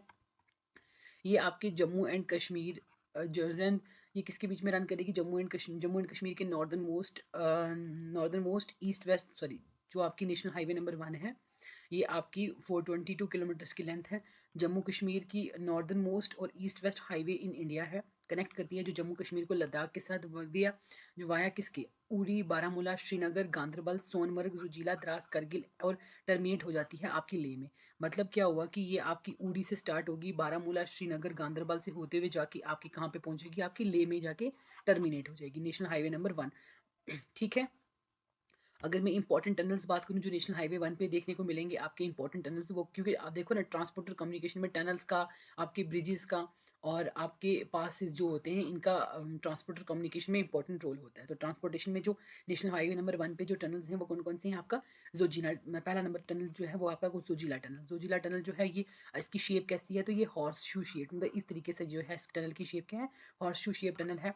और ये 14.15 किलोमीटर की या 14.2 किलोमीटर की जो है आपको लेंथ देखने को मिलेगी। और ये एशिया का लॉन्गेस्ट बाई डायरेक्शनल टनल बनेगा, अभी ये है नहीं है, ठीक है, जब ये बन जाएगा, कंप्लीट हो जाएगा, तो ये एशिया का longest by directional high altitude tunnel बन जाएगा। बट जोजिला पास जो है कनेक्ट करता है बाल्टाल को नियर सोनामर्ग से, सोना जो ये आपके कश्मीर का रीजन हो गया, और to the Minamarg near Drass, मतलब कश्मीर को द्रास यानी लेह के साथ जोड़ता है ये, ठीक है, आपका जोजिला टनल। नेक्स्ट हम बात करते हैं आपका नीलगरार टनल। नीलगरार टनल जो है वो 435 मीटर, इसकी जो क्या है आपकी नीलगरार टनल जो है 435 मीटर इसकी क्या है, या 1950 की मीटर जो क्या करेगी लेंथ देखने को मिलेगी इन टनल्स की। नेक्स्ट हमारे पास कौन सा, सोनामर्ग टनल या जेडमोर टनल। अब ये जो है नेशनल हाईवे नंबर 1 पे ही पाया जाता, मतलब देखने को मिलेगा। और आपका 13 जनवरी 2025 में इसको इनाग्रेट किया था पीएम मोदी ने, ठीक है, आपके जो प्राइम मिनिस्टर मोदी हैं उन्होंने इसको इनाग्रेट किया था। 6.5 किलोमीटर इसकी क्या है आपकी बेटा लेंथ देखने को मिलेगी। और सिचुएटेड करता है 2635 मीटर की हाइट पे, आल्टीट्यूड पे, सॉरी ये क्या है, ऑल्टीट्यूड पे सिचुएटेड है। और इसकी 8652 फीट, मतलब अगर हम इसको मीटर में देखें तो ये, और फीट में देखें तो इसकी ये वाली फिगर बनती है। बाई डायरेक्शनल टनल है, कनेक्ट करता है गगनगीर को सोनामर्ग के साथ इन गांधरबल डिस्ट्रिक्ट में। और ये इसको एप्को इंफ्राटेक प्राइवेटाइजेशन लिमिटेड ने पीवीटी लिमिटेड ने इसको क्या किया है, बिल्ड किया है। अगर मैं बात करूँ नेशनल हाईवे नंबर 501 की, तो 501 जो है आपकी 90 किलोमीटर लॉन्ग जो है हाईवे है। और इसमें पंचतरनी, पहलगाम, मारतंड और खानाबल ये वाला जो डेस्टिनेशन है इस हाईवे पे आपको देखने को मिलेंगी। ओके। तो नेक्स्ट हमारे पास कौन सी है, नेशनल हाईवे नंबर 701 की मैं बात करूँ तो ये 126 किलोमीटर है। और ये स्टार्ट होती है नेशनल हाईवे नंबर 1 में इन बारामूला, और एंड होती है कहाँ पे, आपके तांगदर कुपवाड़ा में, ठीक है। 701 जो है वो आपकी बारामूला से स्टार्ट होगी और जाके तांगदर कुपवाड़ा में क्या होगी, टर्मिनेट करेगी, ठीक है। और ये नेशनल हाईवे 1 का ही सब हाईवे मतलब सब ब्रांच बनती है आपकी, कौन सी, नेशनल हाईवे नंबर 701। अगर डेस्टिनेशन की बात करूँ तो बारामूला, रफियाबाद, कुपवाड़ा और तांगदार जो डेस्टिनेशन हैं वो इस हाईवे पे देखने को मिलेंगी। और नेक्स्ट हमारे पास जो आपकी 701 है, इसमें कौन कौन से पासेस देखने को मिलेंगे, तो साधना पास टनल, जो टनल है वो कौन सा देखने को मिलेगा, साधना पास टनल। अब ये जो साधना पास टनल है ये किसके नाम पे रखा गया, बॉलीवुड एक्ट्रेस जो आपके साधना शिवदिसानी थी उन्हीं के नाम के ऊपर इस टनल को नाम दिया गया। और फॉर्मली इसको क्या बोलते थे, नस्ताचुन पास बोलेंगे कश्मीरी लैंग्वेज में, ठीक है। नस्ताचुन पास को कश्मीरी लैंग्वेज में बोलेंगे, जिसका मतलब है पास ऑफ द कट नोज, ठीक है। और इसकी भी जो आपकी लेंथ है वो कितनी है, 6.2 किलोमीटर इसकी लेंथ है। और ये कनेक्ट करता है मेन टाउन ऑफ कुपवाड़ा को टू द करना sub division of near LOC. Kupwara को करना के साथ क्या करेगा, सब डिवीजन करना के साथ कनेक्ट करेगा नियर एलओसी में, ठीक है। ओके, नेक्स्ट हमारे पास कौन सा है, नेशनल हाईवे नंबर 701A, ठीक है। ये 39 किलोमीटर का स्पैन इसमें है, मतलब इसकी लेंथ कितनी है, 39 किलोमीटर। और स्टार्ट करती है it's junction with national highway number 1। National highway number 1 से इसका जंक्शन मतलब नेशनल हाईवे नंबर से ही इसका स्पर निकलेगा, नेशनल हाईवे नंबर 1 से ही क्या करेगी, ऑफ शूट बनाएगी और नियर बारामूला और टर्मिनेट करेगी आपकी गुलमर्ग में। It's proposed extension will join Poonch. और जो इसकी अभी जो प्रपोज्ड एक्सटेंशन है अभी बनी नहीं है, लेकिन जब फर्दर जब बन जाएंगी तो ये कहाँ पे ज्वाइन करेगी, पुंछ में, वाया छत्तापानी टनल। 10 किलोमीटर का टनल आपको पुंछ में, पुंछ और शोपियां वाली साइड, मतलब ये पुंछ और शोपियां की जो ये साइड होगी, पुंछ और यहाँ शोपियां, तो इसके बीच में जो ये रेंज आती है यहाँ पे क्या होगा, टनल बनाया जाएगा, इसको बोलेंगे छत्तापानी टनल। और ये टनल 10 किलोमीटर का टनल होगा जो इसको 701 को पुंछ के साथ क्या करेगा, कनेक्ट करेगा। नेक्स्ट हमारे पास national highway number 44। National highway number 44 हमें पता है लॉन्गेस्ट हाईवे है आपकी इंडिया की, जो श्रीनगर से कन्याकुमारी तक इसकी लेंथ कहाँ से स्टार्ट होती है, श्रीनगर से स्टार्ट होती है और एंड कहाँ पे होती है, कन्याकुमारी में। और ओल्ड इसका नंबर क्या है, नेशनल हाईवे नंबर 1, इसका ओल्ड नंबर क्या है, national highway number 1A। Length इसकी कितनी है, 340 किलोमीटर। नेशनल हाईवे 44 है, इसकी जो टोटल लेंथ है, टोटल लेंथ का सिर्फ 340 जो किलोमीटर का जो स्पेन है वो आपका जम्मू कश्मीर में आता है, ठीक है बेटा, यहाँ तक हो गया। और जम्मू कश्मीर में ये पास कहाँ से होती है आपकी, कठुआ से, सांबा, सांबा लिखा हुआ है यहाँ पे, सांबा है, ठीक है। सांबा, जम्मू, रियासी, उधमपुर, रामबन, कुलगाम, अनंतनाग, पुलवामा एंड देन श्रीनगर, ये इन एरियाज से इन एरिया को क्रॉस करती है और इन एरिया को कनेक्ट करती है। अगर मैं नेशनल हाईवे 44 की बात करूँ तो इसमें हमारे पास कौन कौन से टनल नेशनल हाईवे नंबर 44 पे दिखेंगे, जिसमें हमारे पास जवाहर टनल हो गया, बनिहाल टनल हो गया, नेक्स्ट हमारे पास बनिहाल काजीकुंड टनल हो गया, और थर्ड हमारे पास कौन सा है, चनेनी नाश्री टनल, ठीक है, ये वाला भी है आपका। तो ये वाला टनल जिसको हम डॉक्टर श्यामा प्रसाद मुखर्जी टनल भी कहते हैं, ठीक है, जो 2019 में जिसका नाम चेंज हुआ था। ओके, अच्छा एक चीज़ आगे बढ़ने से पहले एक इंपॉर्टेंट अनाउंसमेंट, जो भी आप बच्चे जो जूनियर असिस्टेंट का एग्ज़ाम देना चाहते हैं, जो देने जा रहे हैं, अगर उनको प्रैक्टिस सेट चाहिए या कंप्लीट प्रैक्टिस सेट जिनको चाहिए, आपकी फुल लेंथ आपके प्रैक्टिस सेट हो गए, टेस्ट सीरीज़ होगी, अगर ज्वाइन करना चाहते हैं, प्लस आपके जो फाइनेंस अकाउंट असिस्टेंट का भी हमने अपना कोर्स लॉन्च किया हुआ है, और सुपरवाइजर का कोर्स भी जो है वो बेटा का लॉन्च है, ठीक है। और कांस्टेबल का कोर्स भी हम लॉन्च कर चुके हैं। किसी भी कोर्स की कंप्लीट डिटेल आपके लेक्चर जो हमने ये कोर्स लॉन्च किए हैं इनमें आपको कंप्लीट लेक्चर्स, आपकी पीडीएफ्स, बच्चों की जितनी भी क्वेरी होंगी और उनको जो भी मटेरियल चाहिए होगा, माइंड मैप्स, वो सब चीज़ें आपको प्रोवाइड की जाएंगी इन कोर्सेज में। और प्लस आपका जूनियर असिस्टेंट का जो भी बच्चे प्रैक्टिस सेट या मॉक्स लगाना चाहते हैं वो इस कंप्लीट डिटेल कोर्स के लिए आप स्क्रीन पे दिए हुए नंबर पे आप क्या कर सकते हैं, मैसेज कर सकते हैं, जो भी इंटरेस्टेड कैंडिडेट्स हैं, ठीक है बेटा। और नंबर एक बार मैं यहाँ पे नोट डाउन भी कर लेती हूँ, तो नंबर आप लिख सकते हो, नंबर नोट कर लो, 8492886188। कंप्लीट डिटेल कोर्स की आपको इस नंबर पे व्हाट्सएप करके आप एक्सेस कर सकते हो, ठीक है बेटा। और हमने जूनियर असिस्टेंट का प्रैक्टिस सेट स्टार्ट किया हुआ है, मॉक आपके उसके आप मॉक्स लगा सकते हो, फुल लेंथ टेस्ट वहाँ से ले सकते हो। और प्लस आपका जो फाइनेंस अकाउंट असिस्टेंट का कोर्स है, सुपरवाइजर का कोर्स है, और इवन कांस्टेबल का कोर्स भी हम लॉन्च कर चुके हैं, ठीक है। जो भी इंटरेस्टेड कैंडिडेट्स हैं वो इस नंबर पे व्हाट्सएप करके कोर्स की डिटेल्स को फर्दर एक्सेस कर सकते हैं, कोर्स की डिटेल ले सकते हैं, ठीक है।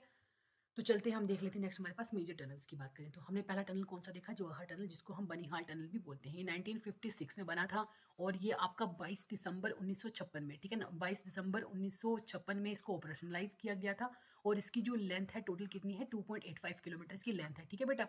और कंस्ट्रक्टेड इसको किसने किया था, अल्फ्रेड कुंस और सी बार्सल, ये जो थे इन्होंने इसको क्या किया, कंस्ट्रक्ट किया। और फर्स्ट टनल बना ये जम्मू कश्मीर का, जिसने all weather road connectivity provide की, ताकि जम्मू को श्रीनगर से इसने लिंक प्रोवाइड किया। तो this is the first tunnel that provides the all weather connectivity connectivity and linking Jammu with the Srinagar. ठीक है, नेक्स्ट हमारे पास वह है, we have the Banihal and Qazigund tunnel, that is also known as the Navyug tunnel. आपको Banihal Qazigund tunnel भी इसको बोलते हैं, नवयुग टनल भी बोलते हैं, और ये ट्विन ट्यूब टनल है। ठीक है, और 8.45 किलोमीटर का जो लेंथ है इसकी कवर करता है, और इसने रिप्लेस किया आपके जोहार टनल को। ठीक है, जोहार टनल को इसने क्या किया, रिप्लेस किया। थर्ड टनल हमारे पास कौन सा था, चनेनी नाशरी टनल। ठीक है, जिसको हम क्या पहले इसको चनेनी नाशरी टनल बोलते थे, और अब इसको हम क्या बोलते हैं, डॉक्टर श्यामा प्रसाद मुखर्जी टनल भी बोलते हैं इसको। ठीक है, 2019 में इसका नाम चेंज किया गया था।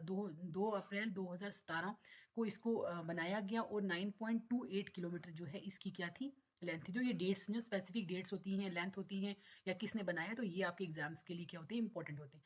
इट बाईपासेस पत्नी टॉप, ये पत्नी टॉप को, बटोत को, खुद को, जितना भी इसका जो पहाड़ी से चढ़ के जैसे रोड्स के थ्रू जाना पड़ता था ना, उस एरिया को इसने क्या कर दिया, बाईपास कर दिया। आप सीधा आप टनल के थ्रू क्या करेंगे, जाएंगे, आपको इतना घूम के जाने की जरूरत नहीं पड़ेगी। ठीक है, इंडिया का लॉन्गेस्ट रोड टनल बनाइए आपका चनेनी नाशरी टनल, और एशिया का longest by directional highway tunnel, ये भी याद रखना, एशिया का longest by directional highway tunnel कौन सा आपका बेटा, चनेनी नाशरी टनल या डॉक्टर श्यामा प्रसाद मुखर्जी टनल।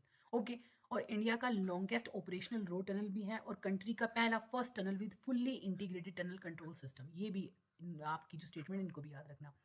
उसके बाद जो है आपका ब्रांच ऑफ जो वन नेशनल हाईवे 144 है, ये आपकी नेशनल हाईवे 44 की ही ब्रांच है। ठीक है, और जो आपकी डोमल, यानी डोमल से बामला तक जो है, मतलब डोमल से लेके बामला तक जिसकी लेंथ कितनी है, 90 किलोमीटर, जिसको मेंटेन कौन करता है, आपका BRO, बॉर्डर रोड ऑर्गेनाइजेशन, इसको मेंटेन करता है। अगर नेशनल हाईवे 144A की बात करूँ, तो ये आपको जम्मू को पुंछ के साथ क्या करती है, कनेक्ट करती है वाया आपके राजौरी के रूट से। ठीक है बेटा, नेक्स्ट हमारे पास हाईवे है नेशनल हाईवे 144A। ठीक है, 144A जो है, ये आपकी नेशनल हाईवे 44 की ही ब्रांच है, जो आपके जम्मू को कनेक्ट करती है पुंछ से वाया राजौरी, राजौरी से गुजरते हुए आपको आपके जम्मू को पुंछ से कनेक्ट करेगी। ठीक है, इसका रूट कौन सा, जम्मू से ये स्टार्ट होती है, जम्मू से देन अखनूर, अखनूर से भामला, भामला से सुंदरबनी, सुंदरबनी से नौशेरा, नौशेरा से राजौरी, राजौरी से फाइनली जाती है आपके पुंछ तक। इसकी जो टोटल लेंथ है ना आपकी नेशनल हाईवे 40, मतलब जो 144A है, इसकी 230 किलोमीटर की लेंथ है।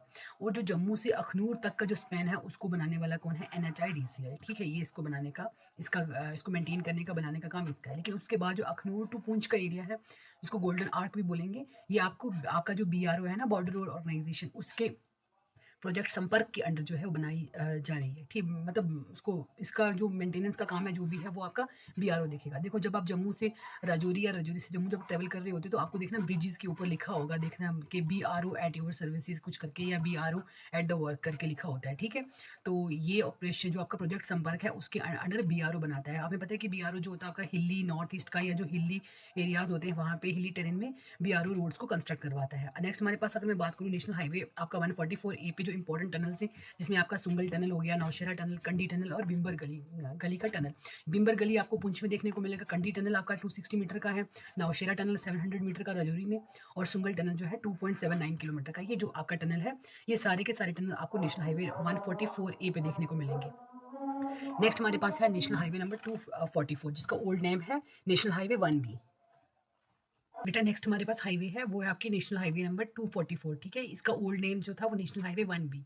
इसकी जो टोटल लेंथ है वो आपकी 274 किलोमीटर इसकी लेंथ है। ये जिसका जो जंक्शन है वो कहाँ से, आपके नेशनल हाईवे नंबर 44 से जो इसका जंक्शन बनाती है, ये नियर चनैनी की। ठीक है, बटोत कनेक्टिंग, और बटोत को कनेक्ट करती है सुध महादेव को, गोहा को, कलेनी को, किश्तवाड़ को, और सिंथरबाज से होते हुए आपके कोकरनाग और अच्छा बल को कनेक्ट करते हुए टर्मिनेट कर जाती है आपके खनाबल में। ठीक है, और कनेक्ट करती है विद वहाँ जाकर आपके नेशनल हाईवे नंबर 44 पे। ठीक, अगर इसके मेजर टनल्स की बात करें, तो जो मेजर टनल्स आपके 244A पे देखने को मिलेंगे, सिंथल टनल हो गया, कलेनी टनल हो गया, सद महादेव और दरंगा टनल्स हो गए। तो ये टनल्स जो हैं आपके नेशनल हाईवे नंबर 244 पे देखने को मिलेंगे। सिंथन टनल जो है, इसकी 10 किलोमीटर क्या है इसकी लेंथ है, और ये कनेक्ट करता है अनंतनाग को किश्तवाड़ के साथ। ओके, कलेनी टनल की बात करूँ तो ये डोडा में है, और आपका 1.57 किलोमीटर इसकी जो लेंथ है। सद महादेव और दरंगा टनल जो है, इसकी 4.5 किलोमीटर जो इनकी लेंथ है, और ये कनेक्ट करते हैं उधमपुर के जो सद महादेव का एरिया है, उसको डोडा दरंगा के साथ। ठीक है, तो ये आपका 244 हो गया। नेक्स्ट हमारे पास आता है आपका 244 244A की बात करूँ, 244A को हम जम्मू रिंग रोड भी बोलते हैं, ठीक है। अब मैंने आपको बताया कि जो रिंग रोड्स होती हैं या बाईपास होते हैं उनको इसलिए बनाया जाता है कि ट्रैफिक को डिकंजस्ट करने के लिए, ट्रैफिक को कम करने के लिए और डाइवर्ट करने के लिए जो गाड़ियाँ वगैरह होती हैं तो उनको डाइवर्ट करने के लिए, ताकि जैम्स वगैरह ना देखने को मिले, ट्रैफिक जो है वो कंजेशन ना देखने को मिले। दैट्स वाई रिंग रोड्स को हम क्रिएट करते हैं। तो इसकी टोटल जो लेंथ है वो कितनी है, 57.21 किलोमीटर इसकी जो लेंथ है, और पास करती है सांबा और जम्मू को, मतलब ये सांबा और जम्मू से गुजरती है, ठीक है। ये हाईवे जो है अपना जंक्शन बनाती है विजयपुर में और टर्मिनेट कर जाती है with its junction with 1940 national highway 44 पे जाके अपना जंक्शन बनाती है, ठीक है। नेक्स्ट हमारे पास क्या नेशनल हाईवे नंबर, सॉरी ये इसी के साथ है, ठीक है। नेक्स्ट हमारे पास SRT, J and K state road transport corporation. अब ये जो है state government on public transport undertaking है, जिसका काम क्या है कि इंटर स्टेट बसेस को और intra UT, with in the UT और यूटी के जो बाकी स्टेट्स के साथ जो बसेस का ट्रांसपोर्ट का सिस्टम है, मैकेनिज्म है, उसको क्या करना, कंट्रोल करना। गवर्नमेंट ट्रांसपोर्ट अंडरटेकिंग है, जो गवर्नमेंट ट्रांसपोर्ट अंडरटेकिंग है ये आपका प्री इंडिपेंडेंस का है, ठीक है। ये पोस्ट इंडिपेंडेंस और ये प्री इंडिपेंडेंस में हमारे पास जब आज़ादी हुई ना हमें, ये जो इंडिपेंडेंस का, देखो ये आपका हो गया कि जब हमने पहले हमने बनाई थी क्या, यहाँ पे बनी 1948 में, जब हम इंडिया आज़ाद हो चुका था, तो तब हमने यहाँ पे बनाया गवर्नमेंट ट्रांसपोर्ट अंडरटेकिंग, GTU, जिसको बनाया गया 5 जून 1948 को एस्टेब्लिश किया गया। लेकिन बाद में इसको कन्वर्ट कर दिया गया पोस्ट इंडिपेंडेंस में, इसको 1 सितंबर 1976 में इसको कन्वर्ट कर दिया गया कॉर्पोरेशन में, ठीक है। ट्रांसपोर्ट कॉर्पोरेशन में इसको कन्वर्ट कर दिया गया। नेक्स्ट हमारे पास आता है बेटा रेल ट्रांसपोर्ट। अगर मैं रेल ट्रांसपोर्ट की बात करूँ तो आपको पता है कि जो हम रेलवे के थ्रू, रेलवे ट्रैक्स के थ्रू, कार्गोज के थ्रू जो हम क्या करते हैं कि गुड्स को एक जगह से, पीपल को एक जगह से दूसरी जगह पे लेकर के जाते हैं, ट्रांसपोर्ट करते हैं, उसी को हम बोलते हैं रेल ट्रांसपोर्ट। अगर मैं ओवरऑल टोटल लेंथ की बात करूँ तो 60, 1, 10, 100,000, 10,000, 68,000 किलोमीटर जो है आपकी रेल की जो टोटल लेंथ है वो देखने को मिलेगी। अगर वर्ल्ड में रेल फ्राइट मूवमेंट की बात करूँ, जो माल गाड़ियाँ सामान ढोती है ना, उसमें हिंदुस्तान दुनिया में दूसरे नंबर पर है। और इलेक्ट्रिफिकेशन बाई अक्टूबर 2025 तक हमने 99.1% क्या इलेक्ट्रिफिकेशन अपनी ट्रेन की हासिल कर ली। थर्ड, अगर मेट्रो कनेक्टिविटी में बात करूँ तो इंडिया जो है वर्ल्ड में 3rd नंबर पे आता है। अगर फीचर की बात करें, रेल ट्रांसपोर्ट के फीचर क्या होते हैं, लॉन्ग डिस्टेंसेस पे आप बल्क में सामान लेकर जा सकते हो। जो बल्कि सामान होता है, भारी सामान होता है, उसको कैरी करके लेके जाना, बल्क में काफ़ी मिकदार में लेकर के जाना एक जगह से दूसरी जगह क्या होता है, ईजी हो जाता है। इसके एडवांटेजेस क्या है, कॉस्ट एफिशिएंट मास ट्रांसपोर्ट है, एनर्जी एफिशिएंट है, हाई कैरिंग कैपेसिटी है। बट इसकी कुछ लिमिटेशंस भी है। लिमिटेशंस क्या होती हैं कि हाई इनिशियल कॉस्ट, स्टार्टिंग में इसको इनिशिएट करने में कॉस्ट बहुत ज़्यादा लगेगी। रेल की पटरियाँ बिछानी है आपको, उसके बाद उसके लिए भी कॉस्ट चाहिए, रेल को डिज़ाइन करना है उसके लिए भी कॉस्ट चाहिए। तो तमाम चीज़ों को मेंटेन करने के लिए इनिशियल में कॉस्ट बहुत लगती है। जिस तरह से रोड्स में इनिशियली इतनी कॉस्ट नहीं लगती एज़ कम्पेयर टू रेलवे में बहुत लगती है। फिक्स रूट्स होती हैं, लेक्स फ्लेक्सिबल है, मतलब आप जैसे रोड्स जो हैं वो डोर टू डोर भी जा सकती हैं, लेकिन रेलवे में ऐसा नहीं है। डोर टू डोर सर्विसेज इसमें, मतलब डोर टू डोर जो है वो नहीं जा सकता, क्योंकि इसके रूट्स फिक्स होते हैं और लेक्स फ्लेक्सिबल है। Not suitable for hilly and sparsely populated regions, जो एरिया हिली है, हिली टेरेन में या जहाँ पे आबादी बड़ी कम है, तो उन रीजन्स में ये मतलब काफ़ी ज़्यादा सुटेबल नहीं माना जाता। अगर मैं इंडिया के कॉन्टेक्स्ट में बात करूँ, इंडियन रेलवे नेटवर्क की बात करें तो one of the largest networks में आता है इंडिया अपने रेल नेटवर्क में, ठीक है। अगर की रोल की बात करूँ तो हमारे पास जिस तरह जोन्स की बात करूँ, अब इतना बड़ा देश है, ठीक है, इतनी बड़ी कंट्री है, north to south, east to west इतना फैला हुआ है। तो इतनी बड़ी कंट्री को ना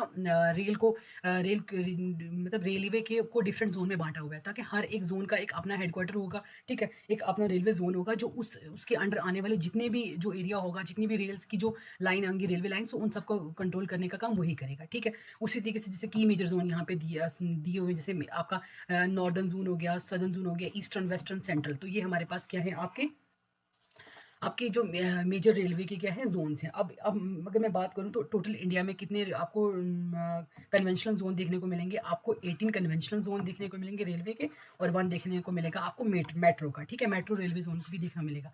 मेट्रो का आपका हेडक्वार्टर कहाँ पे, आपका कोलकाता में है। बाकी टोटल कितने हो गए हमारे पास, 19, 18 आगे कन्वेंशनल रेलवे जोन, और नेक्स्ट हमारे पास 1 आगे मेट्रो, दोनों को मिला के 18 + 1 19, ठीक है। 19 हमारे पास क्या है, आपके रेलवे जोन है। इन्हीं 19 रेलवे जोन्स को फर्दर डिवाइड किया गया है आपके ऑपरेटिंग डिवीजन्स में। 17 ऑपरेटिंग डिवीजन्स आते हैं। 19 आपके रेलवे जोन से, 17 आपके 70 क्या है आपके ऑपरेटिंग जोन से।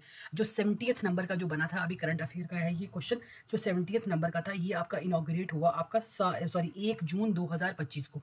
1 जून 2025 को 70th नंबर का जो आपका रेलवे जो ऑपरेटिंग डिवीजन था, इसको क्या किया गया, इनॉग्रेट किया गया। ये कौन से वाला बना 70th नंबर वाला, वो था आपका Jammu railway division. Jammu railway division जो है वो 70th नंबर का आपका रेलवे डिवीजन बना। और किसके अंडर इसको किससे कार्व्ड आउट किया गया? इसको आपका फिरोजपुर रेलवे जोन जो था उससे कार्व्ड आउट किया गया। फिरोजपुर रेलवे जोन जो है इंटर वो किसके अंडर आता है? वो आपका नॉर्दर्न रेलवे जोन के अंडर आता है। ठीक है, अब फिरोजपुर वाला जो है वो पंजाब वगैरह के एरिया की जितनी भी रेलवे लाइन्स है उनको देखेगा, और जम्मू कश्मीर वाला स्पेसिफिकली आपके जम्मू की जितनी भी रेल कनेक्टिविटी है, रेलवे लाइन्स है, उनको सबको मैनेजमेंट का काम कौन करेगा? आपका जम्मू रेलवे डिवीजन करेगा। ठीक है, 1 जून 2025 को इसको कार्व्ड आउट किया गया फिरोजपुर से। फिरोजपुर किसके अंडर आता है? आपके नॉर्दर्न रेलवे जोन के। ठीक है, नॉर्दर्न रेलवे जोन जो है वो आपका लार्जेस्ट रेलवे जोन है based on the route length. अगर मैं रूट लेंथ की बात करूं तो सबसे बड़ा जो आपका रेलवे जोन है वो कौन सा है? Northern railway zone. इसमें अप्रॉक्सीमेटली 7000 किलोमीटर जो है आपकी रेल रूट लेंथ पाई जाती है। ठीक है, और अगर मैं स्पेसिफिक बात करूँ तो 6978 अप्रॉक्स हम 7000 लेते हैं, लेकिन अगर एग्जैक्ट फिगर की बात करूँ तो 6978 किलोमीटर की एग्जैक्ट लेंथ है। ओके, तो ये आपका क्या हो गया? रेलवे जोन्स की बात होगी। ठीक है, ये करंट अफेयर का भी देख लेना। 70 डिवीजन से आपके रेलवे के, और 70 डिवीजन ऑपरेटिंग डिवीजन से 70th नंबर वाला कौन सा है? आपका जम्मू रेलवे डिवीजन, जिसको 1 जून 2025 को आपका इनॉग्रेट किया गया। ठीक है, अच्छा, उसके बाद नेक्स्ट हम देख लेते हैं rail transport history in Jammu and Kashmir. Jammu and Kashmir की हिस्ट्री की बात करूँ तो आपका प्री इंडिपेंडेंस एरा में 1890 से लेकर 1947 तक, इसमें हमारे पास जो फर्स्ट रेल लिंक जो थी वो 1897 में first rail link Jammu to Sialkot बना एस्टैब्लिश की गई, जिसकी लेंथ 43 किलोमीटर थी। इसके ऊपर जो रेल रन करती थी उसका नाम था जम्मू मेल, और 18 सितंबर 1947 को इस लाइन को परमानेंटली क्लोज कर दिया, क्योंकि हिंदुस्तान और पाकिस्तान दोनों अलग हो गए तो सियालकोट से हमारा कोई वास्ता नहीं रहा। ठीक है, नेक्स्ट हमारे पास बात करते हैं 1947 से 1975 के बीच में। ठीक है, माधोपुर कठुआ लाइन 1965 में एस्टैब्लिश की गई, और ये फेज़ 3 में क्या देखने को मिला कि 1983 टू 2014 में ना जो फेज़ थर्ड था, फेज़ 1, फेज़ 2, फेज़ 3 में क्या होगा? जम्मू उधमपुर लाइन एस्टैब्लिश की गई 1983 में।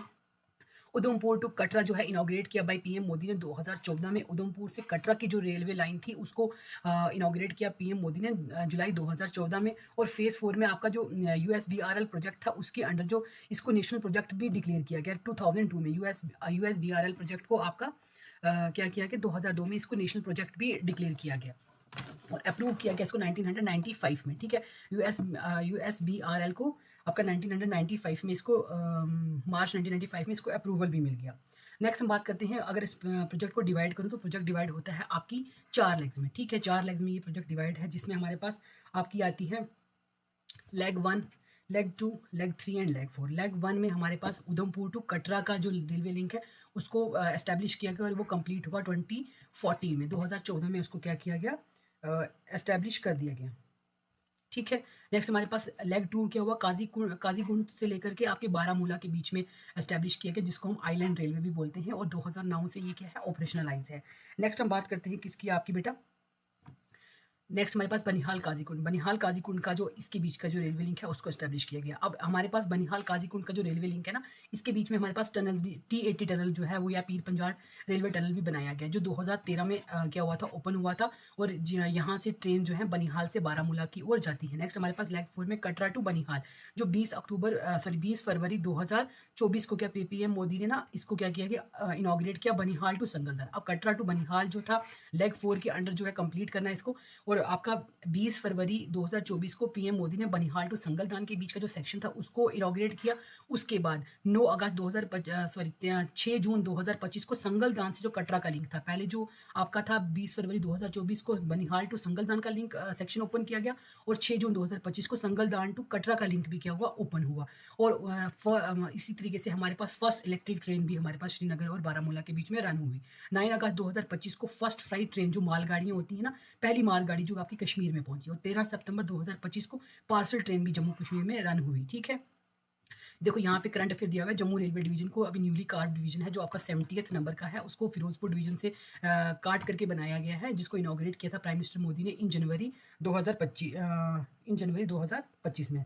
तो इसको नेक्स्ट हमारे पास मेजर रेलवे टनल्स जो अब जम्मू कश्मीर के T49 टनल, उसके बाद आपका जो है ये आपके रेलवे टनल्स हैं आपके जम्मू एंड कश्मीर के। कि 13 सितंबर 2025 में जम्मू कश्मीर में पार्सल ट्रेन को स्टार्ट किया गया, और 6 जून 2025 को संगलदान टू कटरा लिंक भी ओपन किया गया। देखो हमने ऊपर देखा ना अभी कि पहले जो है वो आपका पीएम मोदी ने जो है बनिहाल टू संगलदान का जो सेक्शन था उसको इनॉग्रेट किया। फिर आपका आता है 6 जून 2025 को संगलदान टू कटरा लिंक भी ओपन कर दिया गया, ठीक है। जम्मू रेलवे डिवीजन जो है वो अभी मैंने आपको बताया कि करंट अफेयर है आपका, ये आपका न्यूली क्रिएटेड डिवीजन है जिसको कार्व्ड आउट किया गया फिरोजपुर डिवीजन से, जो इनॉग्रेट हुआ पीएम मोदी ने जिसको इनॉग्रेट किया 2025 में, जनवरी 2025 में। अब आपको पता है कि फिरोजपुर जो है वो आपके नॉर्दर्न रेलवे डिवीजन के नॉर्दर्न रेलवे आपका जो जोन आता है उसके अंडर आता है। और उसके बाद अगर नॉर्दर्न रेलवे की मैं बात करूँ तो ये आपका लार्जेस्ट रेलवे जोन है बेस्ड ऑन रूट लेंथ। अगर रूट लेंथ के बेसिस पे बात करूँ तो नॉर्दर्न रेलवे लार्जेस्ट है। इसमें कितनी है अप्रॉक्स, मतलब 7000 किलोमीटर। अगर एग्जैक्ट की बात करूँ तो 6978 किलोमीटर इसमें जो रूट लेंथ है वो नॉर्दर्न रेलवे में आपकी रूट लेंथ इतनी है। यहाँ तक समझ आ गया। नेक्स्ट हम बात करते हैं major railway tunnels of Jammu and Kashmir. Major railway tunnels जो जम्मू कश्मीर के हैं वो कौन कौन से? T49 टनल आ गया आपका।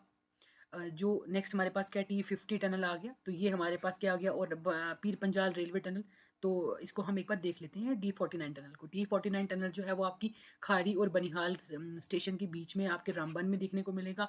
और इसकी लेंथ कितनी है? 12.75 किलोमीटर इसकी लेंथ है। और सेकेंड लार्जेस्ट ट्रांसपोर्टेशन टनल है इंडिया में। फर्स्ट हमारे पास कौन सा है आपका, नीचे यहाँ पे मेंशन किया हो गया। अब दूसरा हमारे पास क्या है, T50 टनल। जो T49 है ये सेकेंड लॉन्गेस्ट ट्रांसपोर्टेशन टनल है आपका इंडिया में। और आपका जो T50 टनल है ये 12.77 किलोमीटर, ये 12.75 किलोमीटर है, ये 12.77 किलोमीटर इसकी लेंथ है। और ये सुंभर और आरपी अरपिनचरा यानी खारी स्टेशन रामबन के बीच में देखने को मिलेगा। और इसकी आपकी लेंथ ये है। और ये लॉन्गेस्ट ट्रांसपोर्टेशन टनल है इंडिया का। लॉन्गेस्ट ट्रांसपोर्टेशन टनल आपका T50 है। और सेकंड आपका कौन सा है? आपका T49 है। नेक्स्ट बात करती हूँ आपके पीर पंजाल टनल की। तो पीर पंजाल टनल आपका इसको बनिहाल टू काजीकुंड के बीच में देखने को मिलेगा। 11.2 किलोमीटर इसकी क्या है आपकी लेंथ देखने को मिलेगी। और ये जवाहर टनल और बनिहाल काजीकुंड रोड टनल के पैरेलल में आपको चलेगा, ठीक है। और मैं अब देखो ये तो टनल होगी। अब रेलवे ब्रिजेस, क्योंकि ये भी ट्रांसपोर्टेशन में रोल प्ले करते हैं, ठीक है, कनेक्टिविटी में रोल प्ले करते हैं, तो उनको भी देख लेते हैं। अगर मैं major railway bridges Jammu Kashmir की बात करूँ तो सबसे पहले आ गया आपका चेनाब ब्रिज, ठीक है। जो चेनाब ब्रिज ये आपका वर्ल्ड का हाईएस्ट ब्रिज है। और ये स्टील आर्क ब्रिज है। क्या है? स्टील आर्क ब्रिज है। लोकेट करता है आपके बक्कल और कोरी एरिया में, जो आपके रियासी डिस्ट्रिक्ट में पाई जाती है। इन दोनों को कनेक्ट करता है आपस में अक्रॉस द चिनाब रिवर के अक्रॉस। और ये वर्ल्ड का हाईएस्ट रेलवे ब्रिज है, ठीक है। ये भी याद रखना, वर्ल्ड का हाईएस्ट रेलवे ब्रिज कौन सा? आपका चिनाब ब्रिज है, ओके। अब ये जो है इसकी हाइट कितनी है? 359 मीटर इसकी क्या है टोटल इसकी हाइट है। और लेंथ इसकी कितनी है? 13515, मतलब 1315 मीटर इसकी क्या है लेंथ देखने को मिलेगी। और इसकी खूबी क्या है देखो ना, कितने मतलब अभी अभी रिसेंट में हमारे पास जो हमने अर्थक्वेक जोन्स जो हमारे पास अपडेटेड जो डेटा है हमारे पास अर्थक्वेक जोन्स का, तो उसमें जम्मू कश्मीर जोन 6 में आता है, ठीक है, हाई इंटेंसिटी जोन में। तो इतने अगर हाई इंटेंसिटी जोन में अगर आप कंस्ट्रक्शन कर रहे हो तो उसमें आपको इस चीज़ का ध्यान रखना पड़ता है कि जो आपकी जो इंफ्रास्ट्रक्चर यहाँ पे डेवलप हो रहा है वो रेजिलियंट हो, किसके किसके अगेंस्ट, मतलब विद स्टैंड कर पाए, आपकी हाई इंटेंसिटी अर्थक्वेक को झेल पाए।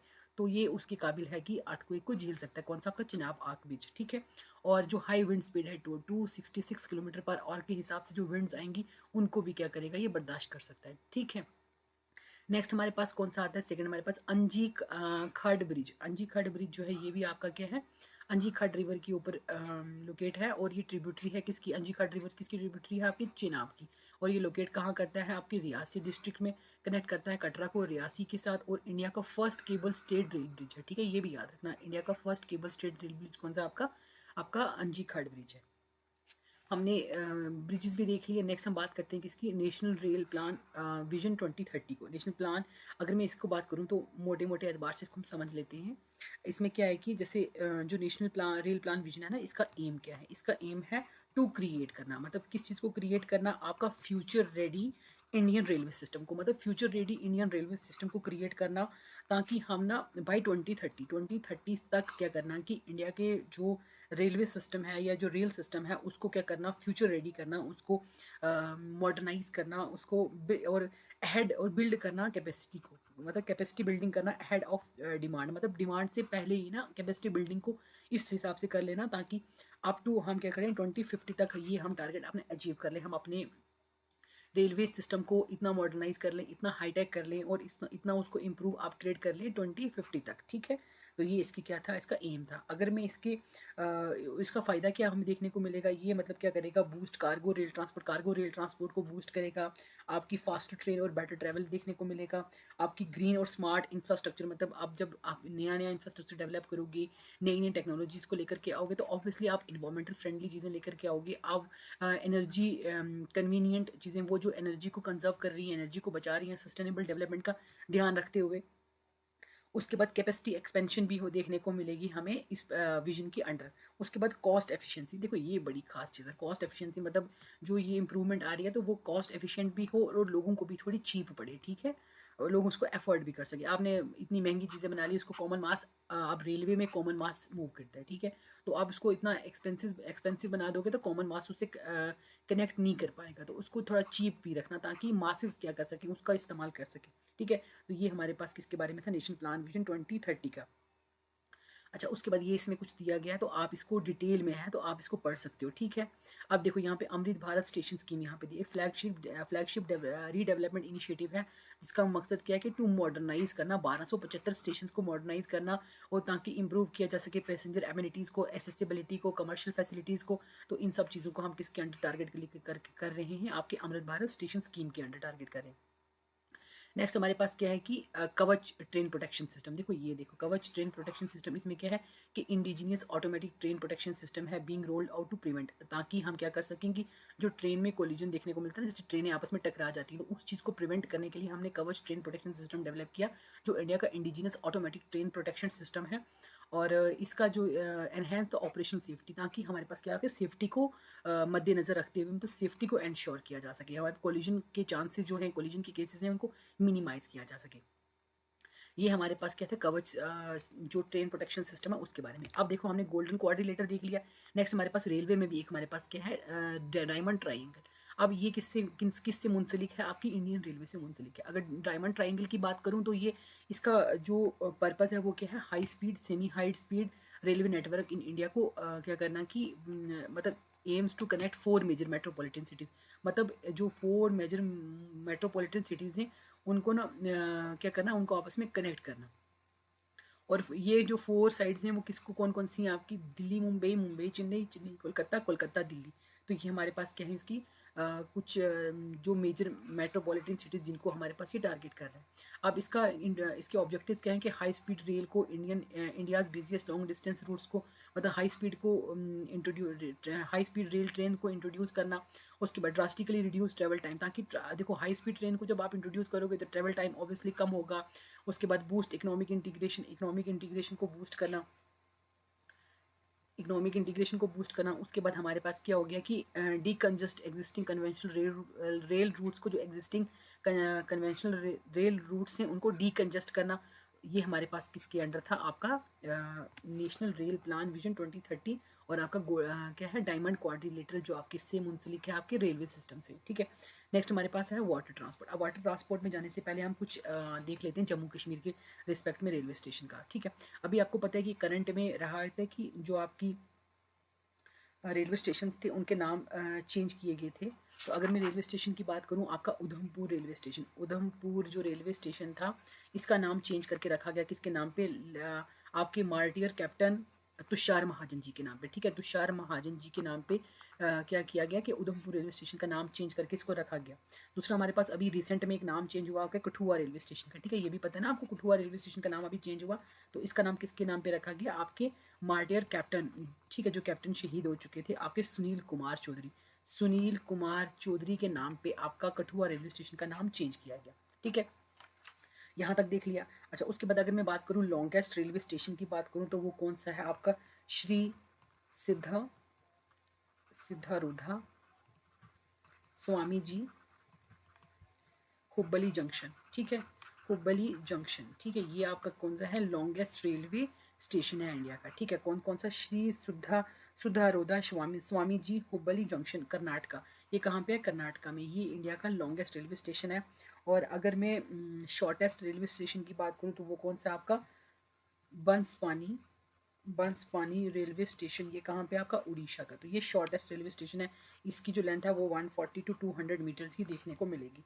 अच्छा, उसके बाद जो हमारे पास ईब रेलवे स्टेशन है, ईब रेलवे स्टेशन जो जो ईव रेलवे स्टेशन है, सबसे छोटा नाम किसी रेलवे स्टेशन का अगर नाम है तो वो किसका है आपका बेटा, ईव रेलवे स्टेशन का नाम है। यहाँ तक देख लिया आपने। उसके बाद ये वाला भी हमारा हो गया। नेक्स्ट चलते हैं हम किस पे, आपकी वाटर ट्रांसपोर्ट पे। वाटर ट्रांसपोर्ट की बात करूँ तो वाटर ट्रांसपोर्ट में इंडिया जो है 6th रैंक पे आता है in terms of total water way length में। अगर टोटल वाटर वे लेंथ की बात करूँ तो इंडिया किस में आता है, 6 नंबर पे आता है। अगर टाइप्स ऑफ वाटर की बात करें तो हमने देखा कि आपका इनलैंड वाटर भी आता है, आपका आपके कोस्टल वाटर्स भी आते हैं और आपके सी रूट्स भी आते हैं, जिसके थ्रू हम इंटरनेशनल ट्रेड भी देखने को मिलती है। आप इनलैंड वाटर ट्रांसपोर्ट में आपके रिवर्स आगे, कैनाल्स आगे, लेक्स आगे, बैक वाटर्स आगे। पता है बैक वाटर्स आपके जैसे केरला में इनको कयाल्स भी बोलते हैं, ठीक है। अब नेक्स्ट हमारे पास क्या आ गया, ओशियन। ओशियन हो गया सी ट्रांसपोर्ट, सीज, ओशियन। तो ये हमारे पास क्या होगी आपके वाटरवेज की टाइप से। अगर मैं फ्यूचर की बात करूँ, सॉरी इसकी फीचर्स की बात करूँ तो oldest and cheapest mode for heavy goods. अब देखो ये आज का तो नहीं है, क्योंकि सदियों से आपको पता है कि वाटर के थ्रू ट्रांसपोर्ट की जाती है। वाटर जो है आपको चीप पड़ जाता है और ईजिली आप बल्क में चीज़ों को एक जगह से दूसरी जगह पे इसको ट्रांसपोर्ट कर सकते हो। इसके एडवांटेजेस क्या रहते हैं कि इकोनॉमिक फॉर बल्क कमोडिटीज़, अभी मैंने आपको बताया, फ्यूल एफिशिएंट है, ideal for the international trade. उसके बाद लिमिटेशंस क्या होती हैं कि इसकी स्पीड थोड़ी स्लो होती है और डिपेंड करता है नेविगेबल वाटरवेज पे। अब ये भी इसके क्या है, कुछ ड्रॉबैक्स हैं। सीजनल फ्लक्चुएशन इन रिवर्स, ये भी क्या है, उसके ड्रॉबैक है। और अगर मैं बात करूँ मेजर नेशनल वाटरवेज की बात करूँ इंडिया में, एज ऑफ 2026 में हमारे पास 111 वाटरवेज हैं इंडिया में, ठीक है। यूनियन बजट 2026 से 2027 में गवर्नमेंट ने अनाउंस किया था कि हम 20 एडिशनल वाटरवेज को हम अगले 5 सालों में 20 एडिशनल वाटरवेज को क्या करेंगे, ऑपरेशनलाइज करेंगे। और with a total of 76 waterways targeted to be fully, और 2027 तक 76 वाटरवेज जो होंगे वो हमारे पास क्या होंगे, फुल्ली ऑपरेशनलाइज हो जाएंगे। अब वन बाई वन करके वाटरवेज की हम देख लेते हैं। तो नेशनल वाटरवे नंबर 1 जो है NW1, वो कौन सा आपका, रिवर गंगा भागीरथी हुगली का जो ये है, इसमें इस रिवर के ऊपर देखने को मिलेगा, रिवर सिस्टम के ऊपर देखने को मिलेगा। इसकी लेंथ कितनी है, 1620 किलोमीटर की लेंथ है। और ये प्रयागराज उत्तर प्रदेश और हल्दिया आपकी वेस्ट बंगाल को आपस में क्या करेगा, कनेक्ट करेगा, ठीक है। और इसकी इंपॉर्टेंस क्या है, ये longest and busiest inland waterway है आपका इंडिया का।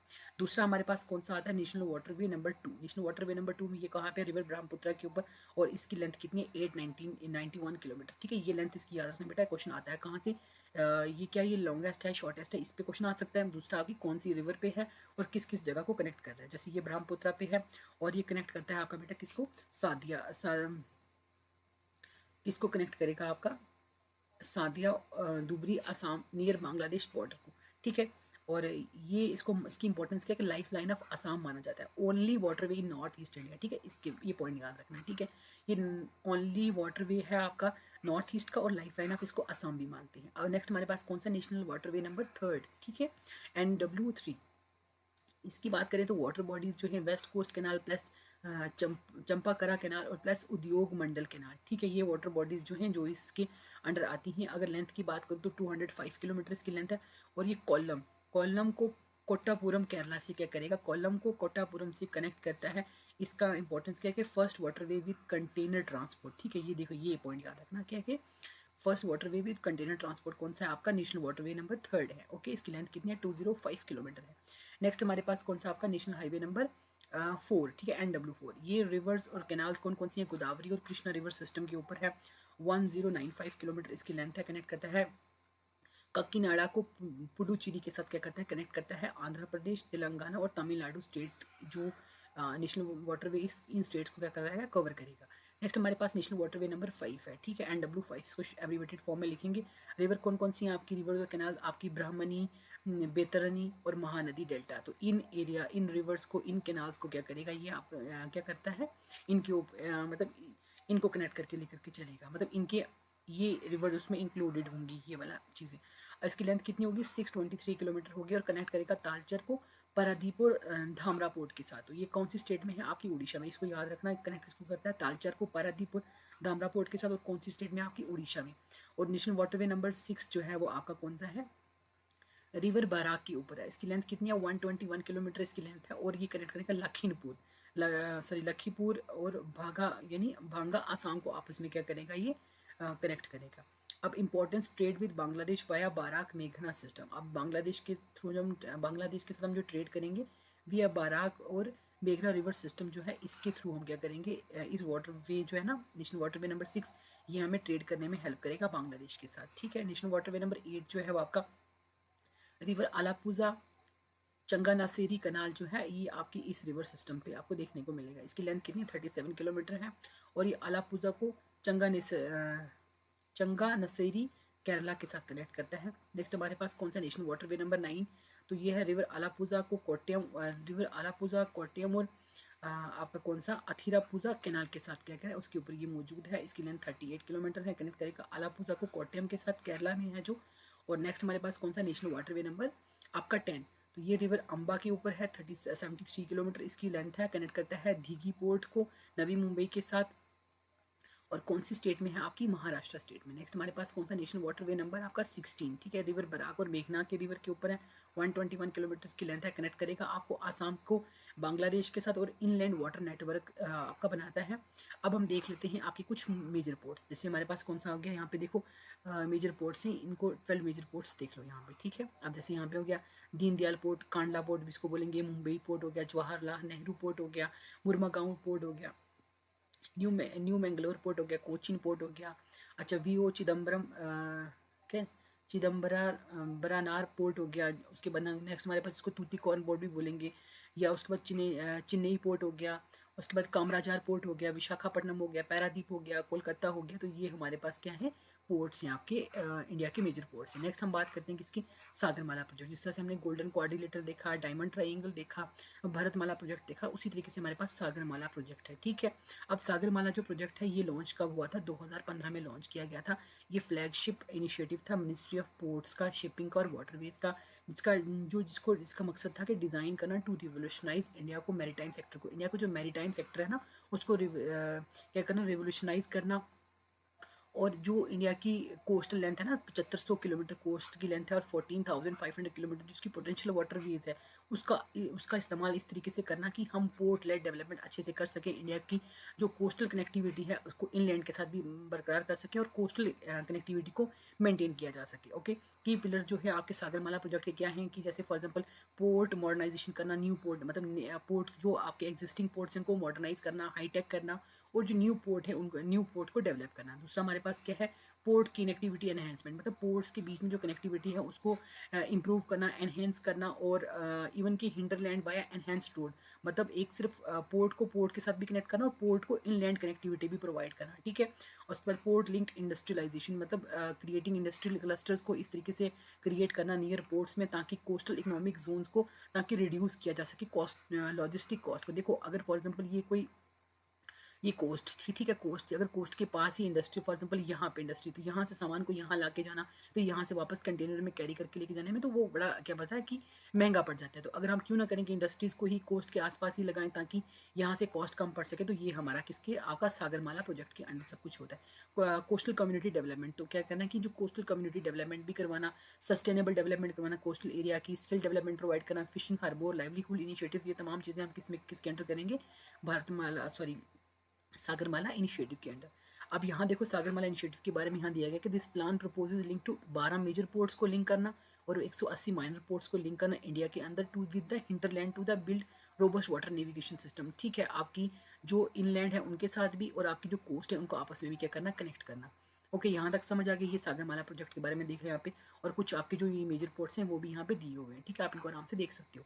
नेक्स्ट हम बात करते हैं किसकी, आपकी एयर ट्रांसपोर्ट की। तो एयर ट्रांसपोर्ट की बात करूँ तो डेफिनेशन मतलब क्या हो गया कि जब हम गुड्स का या पीपल का हम एयरक्राफ्ट के थ्रू जब ट्रांसपोर्ट करते हैं तो उसी को हम क्या बोलते हैं, एयर ट्रांसपोर्ट बोलते हैं।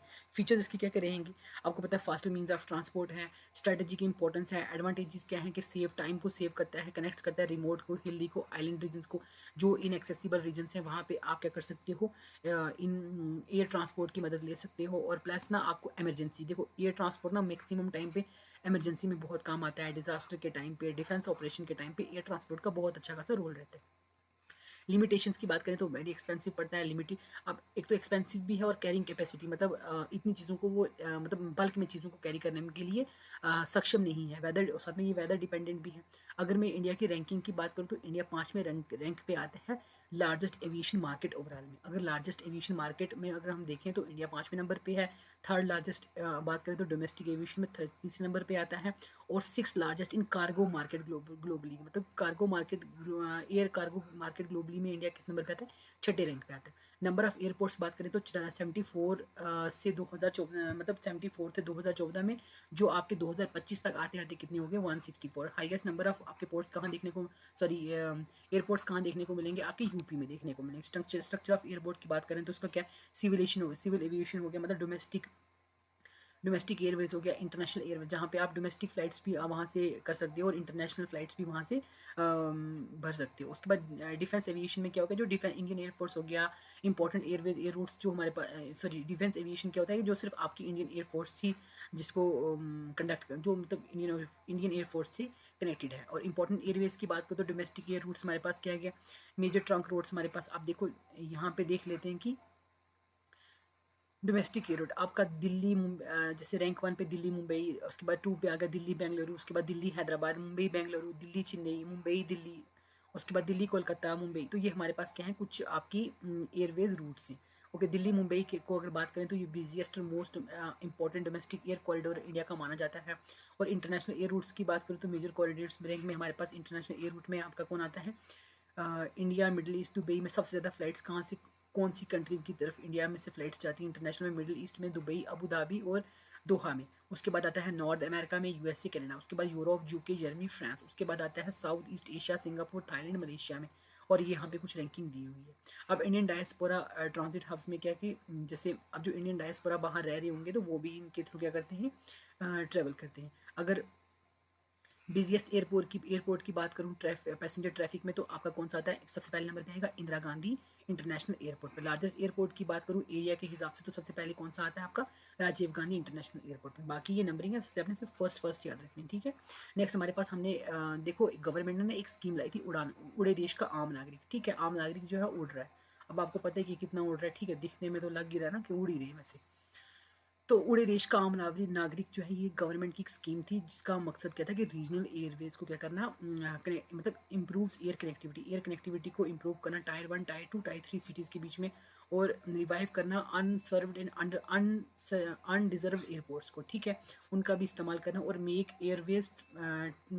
Make sorry makes air travel affordable, जो आपकी एयर ट्रैवल है उसको अफोर्डेबल बनाना। अब इसका मकसद क्या था कि स्ट्रेंथ करना रीजनल रूट्स को, स्पेशली नॉर्थ ईस्ट को, ठीक है। जब आपकी फ़्लाइट सस्ती होंगी तो आप आराम से फ़्लाइट बुक करके आप with in the country, domestic में भी और इंटरनेशनल में भी आराम से क्या कर सकते हो? मूव कर सकते हो, ठीक है। तो ये हमारे पास क्या। अब बात करती हूँ एयरपोर्ट ट्रांसपोर्ट में जम्मू कश्मीर की। तो 15 मई 1925 को फर्स्ट एयरप्लेन जो है जम्मू कश्मीर में लैंड हुआ था at the Toto ground Chandmari Batmaloo Srinagar में, ठीक है, ये याद रखना डेट को।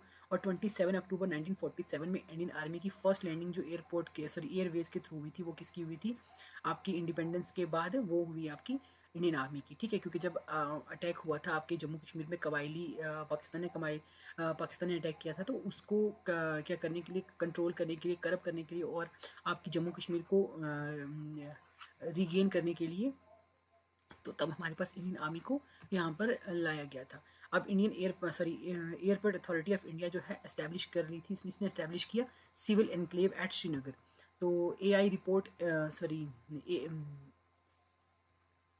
एयरपोर्ट अथॉरिटी ऑफ इंडिया ने एस्टैब्लिश किया आपका सिविल एनक्लेव कहाँ पे? श्रीनगर में।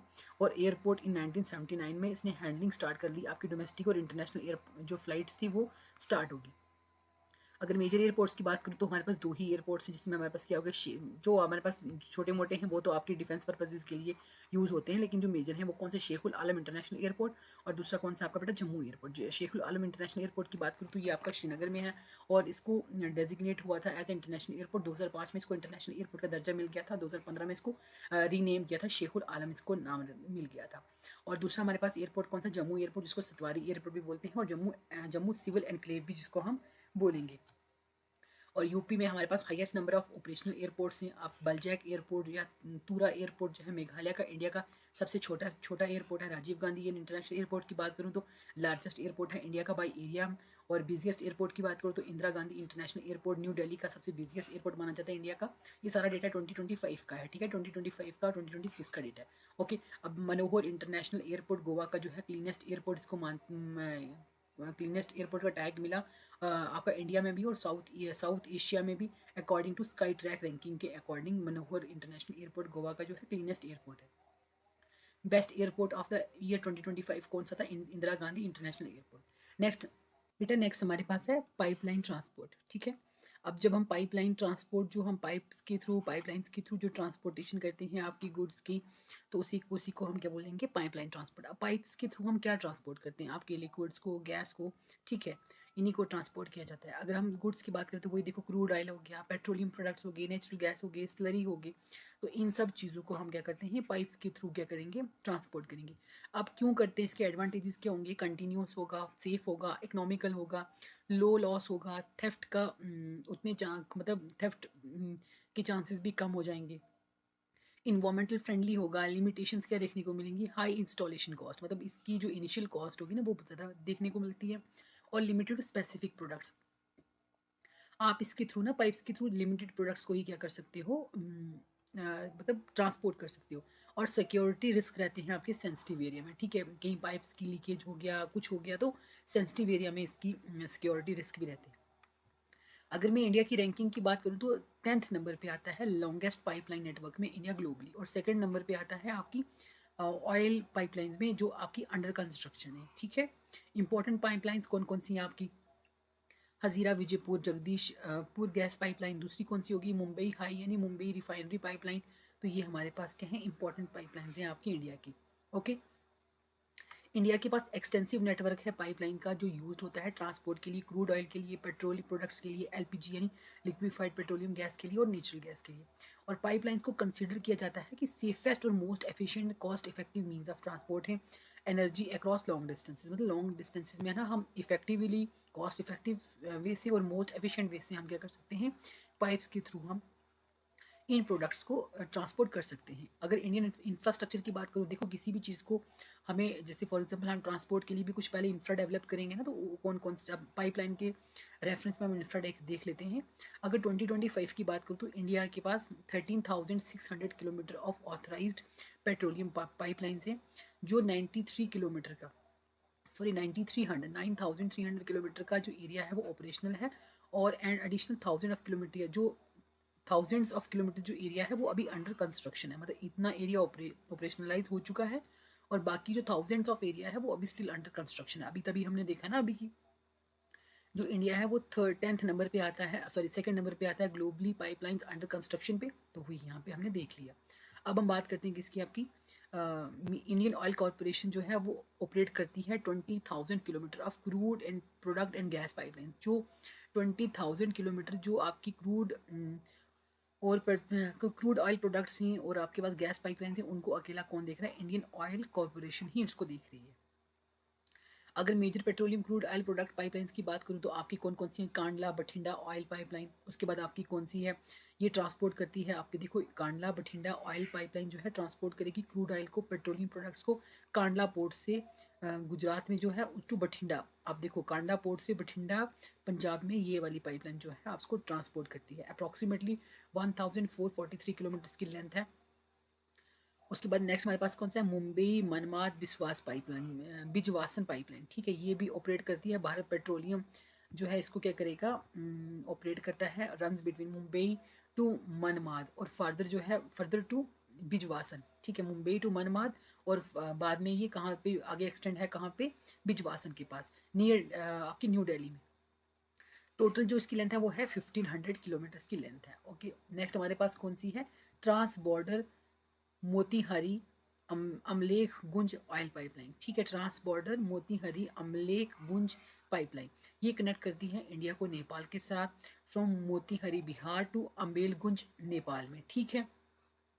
फर्स्ट क्रॉस बॉर्डर पाइपलाइन है इन द सब कंटिनेंट, ये भी याद रखना, ठीक है। First cross border pipeline in the सब कौन सी है आपकी?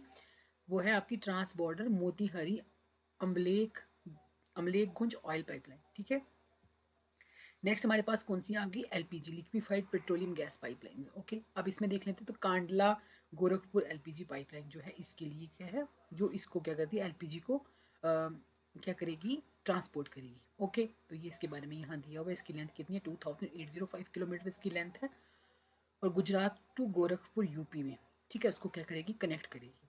और नेचुरल गैस पाइपलाइंस कौन कौन सी हैं आपकी, ईस्ट टू, अगर मैं ईस्ट टू वेस्ट जाऊँ, ईस्ट टू वेस्ट देखूँ तो कौन कौन सी हैं, sorry east to west gas pipeline कौन सी है आपकी, जो ये है run from the Kakinada Andhra Pradesh से, देखो ईस्ट में काकीनाडा आंध्र प्रदेश से, बहराइच गुजरात में, सॉरी बारूच गुजरात में ये क्या करती है, ट्रांसपोर्ट करती है आपकी नेचुरल गैस को। ओके, कौन कौन सी स्टेट से होकर गुजरती हुई जाएगी आपकी, आंध्र प्रदेश से तेलंगाना, तेलंगाना से कर्नाटक, कर्नाटका से दिन आपकी कहाँ आएगी, महाराष्ट्र, एंड देन फाइनली आपकी गुजरात तक।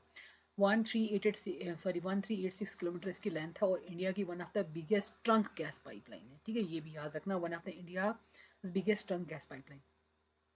नेक्स्ट हमारे पास कौन सी है, दबहोल बेंगलोर नेचुरल गैस पाइपलाइन, ये भी नेचुरल गैस के लिए भी थी, ये भी क्या थी, दबहोल बेंगलोर नेचुरल गैस पाइपलाइन, ये भी क्या है आपकी नेचुरल गैस के लिए। ये आपकी दबहोल महाराष्ट्र को कनेक्ट करती है बेंगलोर कर्नाटका के साथ, महाराष्ट्र को क्या करेगी आपकी, कर्नाटका के साथ कनेक्ट कर देगी, ठीक है। Supports industrial and city gas distribution along the western coast और वेस्टर्न कोस्ट और साउदर्न इंडिया के अलोंग क्या करेगी, इसको क्या करती है, ट्रांसपोर्ट करती है आपकी नेचुरल गैस को।